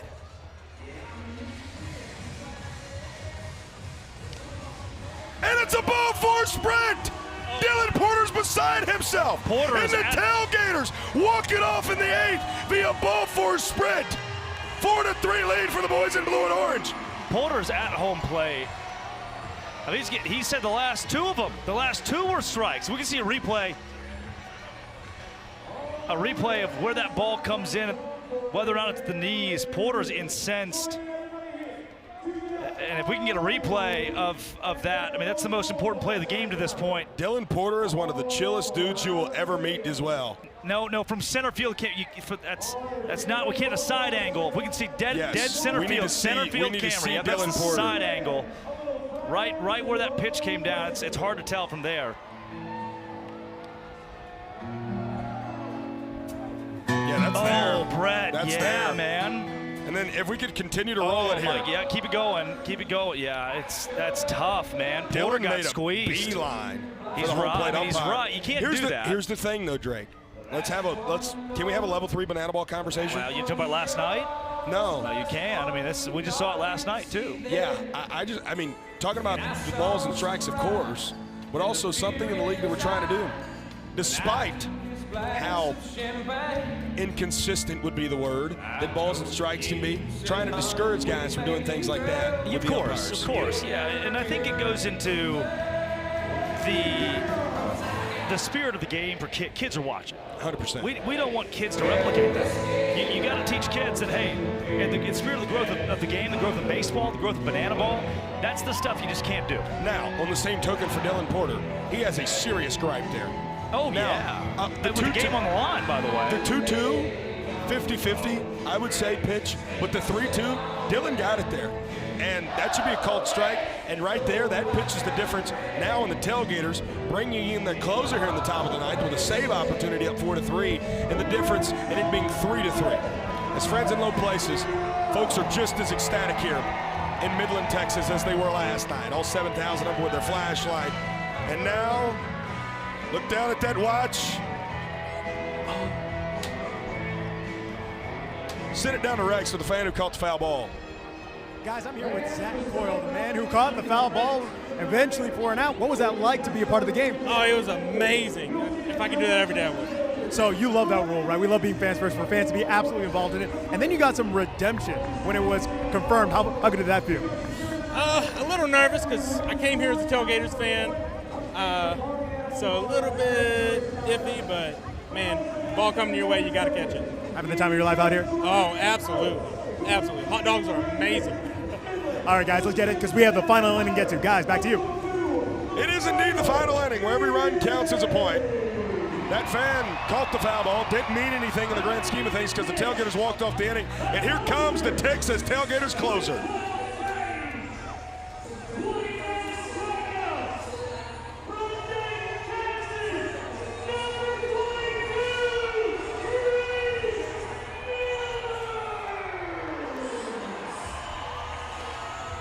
It's the man who leads Banana Bowl in saves, Reese Miller. He's gotten 12 of them this year. Last night came in and pitched in a non-save opportunity. Gave up a Mikey Ballard RBI single. That ended up being point number 4 for the Party Animals. They took a 4-1 lead. Tonight is a save opportunity for Mr. Miller. 29 strikeouts, 5.46 ERA. Reese trying to get his league-leading 13th save and break that tie he currently has with C.J. Williams. But Reese will have to face X, Jake Skoll, Jason Swan, and Andy Cosgrove. The same man he had to face last night. Jake Skoll that had that triple to begin the top of the ninth. No golden batter here. No. No need to. You got Skoll, Swan, and Cosgrove. Who else would you want up? That's right. Those 3 guys have combined for 5 hits tonight. Don't get much better than this, Drake Toll. Texas Tailgaters trying to end a 4-game losing streak against the Animals. The last time Miller had a save opportunity against the Party Animals, Black and Pink struck for 3. That was the 9th inning, Game 3, Nashville. A little bit of redemption, perhaps, from Reese Miller. 0-1. Oh, man. Reggie Liggins behind home plate.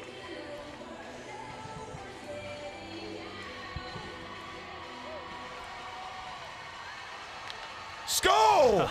Foul. Second time tonight. Stop it. It looked fair to me. It looked fair to me. Drake, that one landed at the red roof end. Sean Fluke, room 207.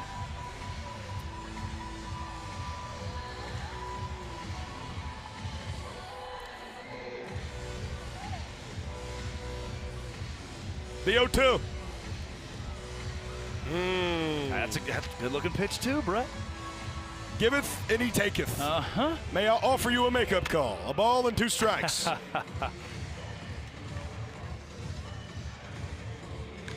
Skoll slaps it the other way.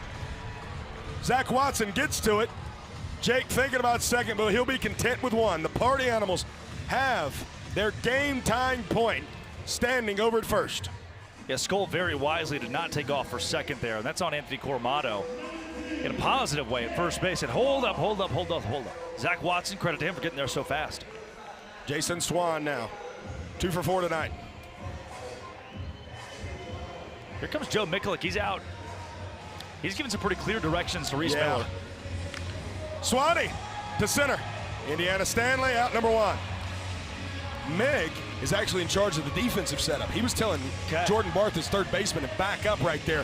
Barth playing closer, even with the bag, wanted him way behind the bag. Indy, I think he's just fixing his leg. I should say his pants leg. So now it's Andy Cosgrove. We're double play from this ball game ending. We're 1 swing of the bat of it from being tied, if not a Party Animals lead. Yeah. Cosgrove had a double to open his night. Great pitch. That's that slider. We're known now as one of the best pitches in the league from Mr. Miller time.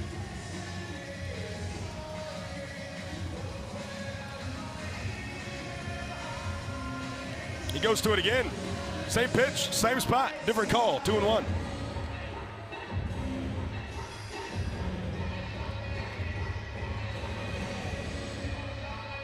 Reese stares in for a while. Jake Skull staying really close to the bag. I don't think he's running anytime soon. 2-1. Can the fans? No. They can't. It hits off the ribbon board. I told you back top of the 5th. This game's about to get funky. Yep, and it has. Absolutely. Under the beautiful sunset here in Midland, Texas. Reese Miller, the 2-2. Hit into shallow right center, it'll fall. Skull easily go first to third. Oh, brother can't handle it. Late stop sign, and Cosgrove gets an extra 90 feet out of it. The Animals are cooking with grease as they have the tying and go-ahead points in scoring position. Skull was held at third. Gonzalez lost it. And it's one of those baseball, banana ball hypotheticals. Now with the infield in, it's Reese Hampton. Mark Smith in at second base. A lot of speed. 2 ball 4 sprints tonight for Reese Hampton, but not a hit yet. A sac fly would tie the ball game, though. No bunting in banana ball. Correct. 0-2. Reese Miller has some of the best wipeout stuff in banana ball when it comes to closers. Reese Hampton has not struck out tonight. Got it right here! Big time Ponche! And it's Miller time with 2 outs at the top of the ninth. And how poetic is this? T.J. Reeves, RBI single on his line tonight. And the Animals are sticking with him. The dude who, for the majority of the year, has been the clubhouse leader in batting average. Yep. But he's a rookie. Can he have a signature moment here in Midland? A ball and a strike. This is the biggest spot that Reeves has faced all year.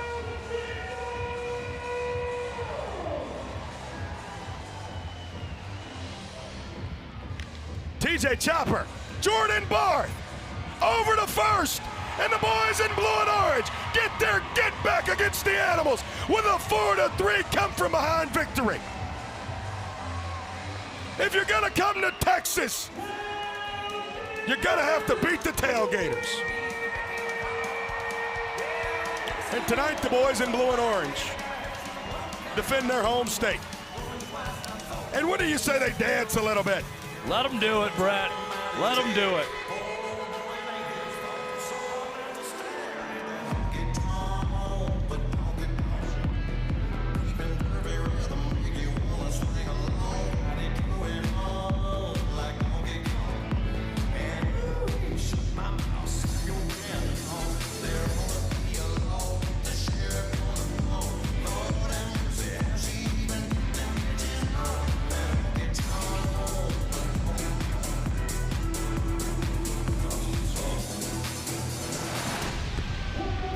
You know, there was a time in this ball game, Drake told, where the momentum could have went either way.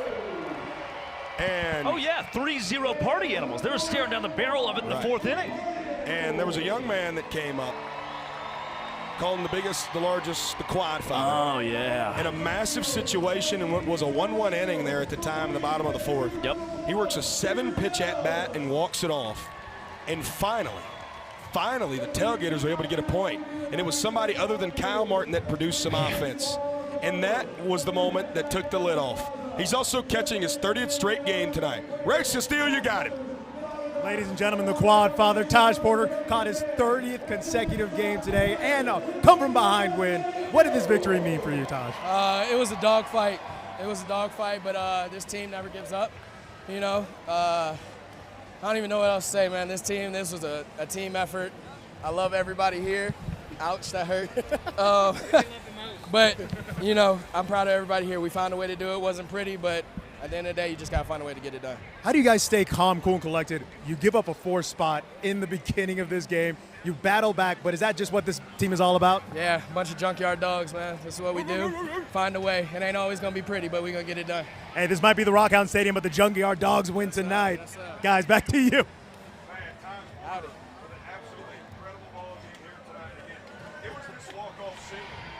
changed the complexion.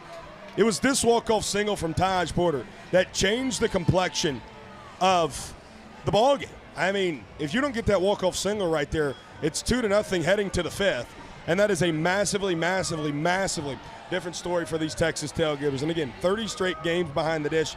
Taj Porter's been doing it all here tonight. Reached safely in 2 of his 3 plate appearances, and yet again, Kyle Martin hits a home run, but everybody else seems to join the hit party tonight. See 11 of them tonight, 10 runs for the Tailgaters as well, and yet again, a big-time streak comes to an end tonight. Drake, despite the win, the Tailgaters' 25 straight games of 10-plus trick plays ends in a night where they still win the ball game. Can I say it? Go ahead. Finally, man. Yeah. And it's not even about the Texas Tailgaters. It's more so about just a clean banana ball game between these two. I felt like both teams played at a very high level. You see 19 combined runs, 23 combined hits. Granted, both starting pitchers got roughed up a bit. Both Chris Clark and Brett Helton. Helton didn't go near as deep into the game as he expected to, being pulled after the 6th inning. But I think a portion of this is that you see, well, there are only 14 trick plays. That's probably a good thing. Yeah, I mean, there was a lot of high situations, high-strung situations where you're not going to go for a trick play with 2 outs and runners on 2nd and 3rd. You got to make the out. I think there's a storyline we'd be well remiss without talking about. Jordan Bart tonight has the trick play miss there in the 7th. Yeah. His defense comes and picks him up. Error as well. Yeah. Yeah. Defense comes and picks him up, and then how poetic, he's the guy, tough two-hopper to him to end the ball game, makes the play and gets the out at first. Finally, we mentioned it. The Tailgaters are incredible in Texas this year. They have been wonderful here. But the Party Animals last night got them in a big way. But as I mentioned, if you're going to come to Texas, you got to win the series against the Tailgaters, and that's exactly what we have in store for us tomorrow, a rubber match between the Animals and the Tailgaters. It's deserved, man. This series deserves it. And again, we talked to Joe Mikulik last night and said, hey, I want to force the issue with trick plays.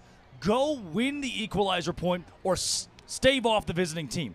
But if we force it to the nth degree and keep seeing unearned runs scored, that's where we're going to lose to teams like the Party Animals. It's the overcorrection. Correct. Yep. Absolutely. That's where we're going to lose to teams like the Party Animals that just play really good, balanced banana ball right down the middle. League average here, league average here. That's what the Animals want to do. They want to veteran you to death. And tonight, the Tailgaters said, hey, take a step back when necessary from a trick play standpoint, and let's just go play clean banana ball. And despite not having a perfect game, it wasn't a perfect game on both sides, the Tailgaters didn't make that last mistake. But the bats were here tonight. Yeah, and that has been the biggest difference of the last 2 weekends as we will take a look now at the standings here in Banana Ball. And how beautiful is that?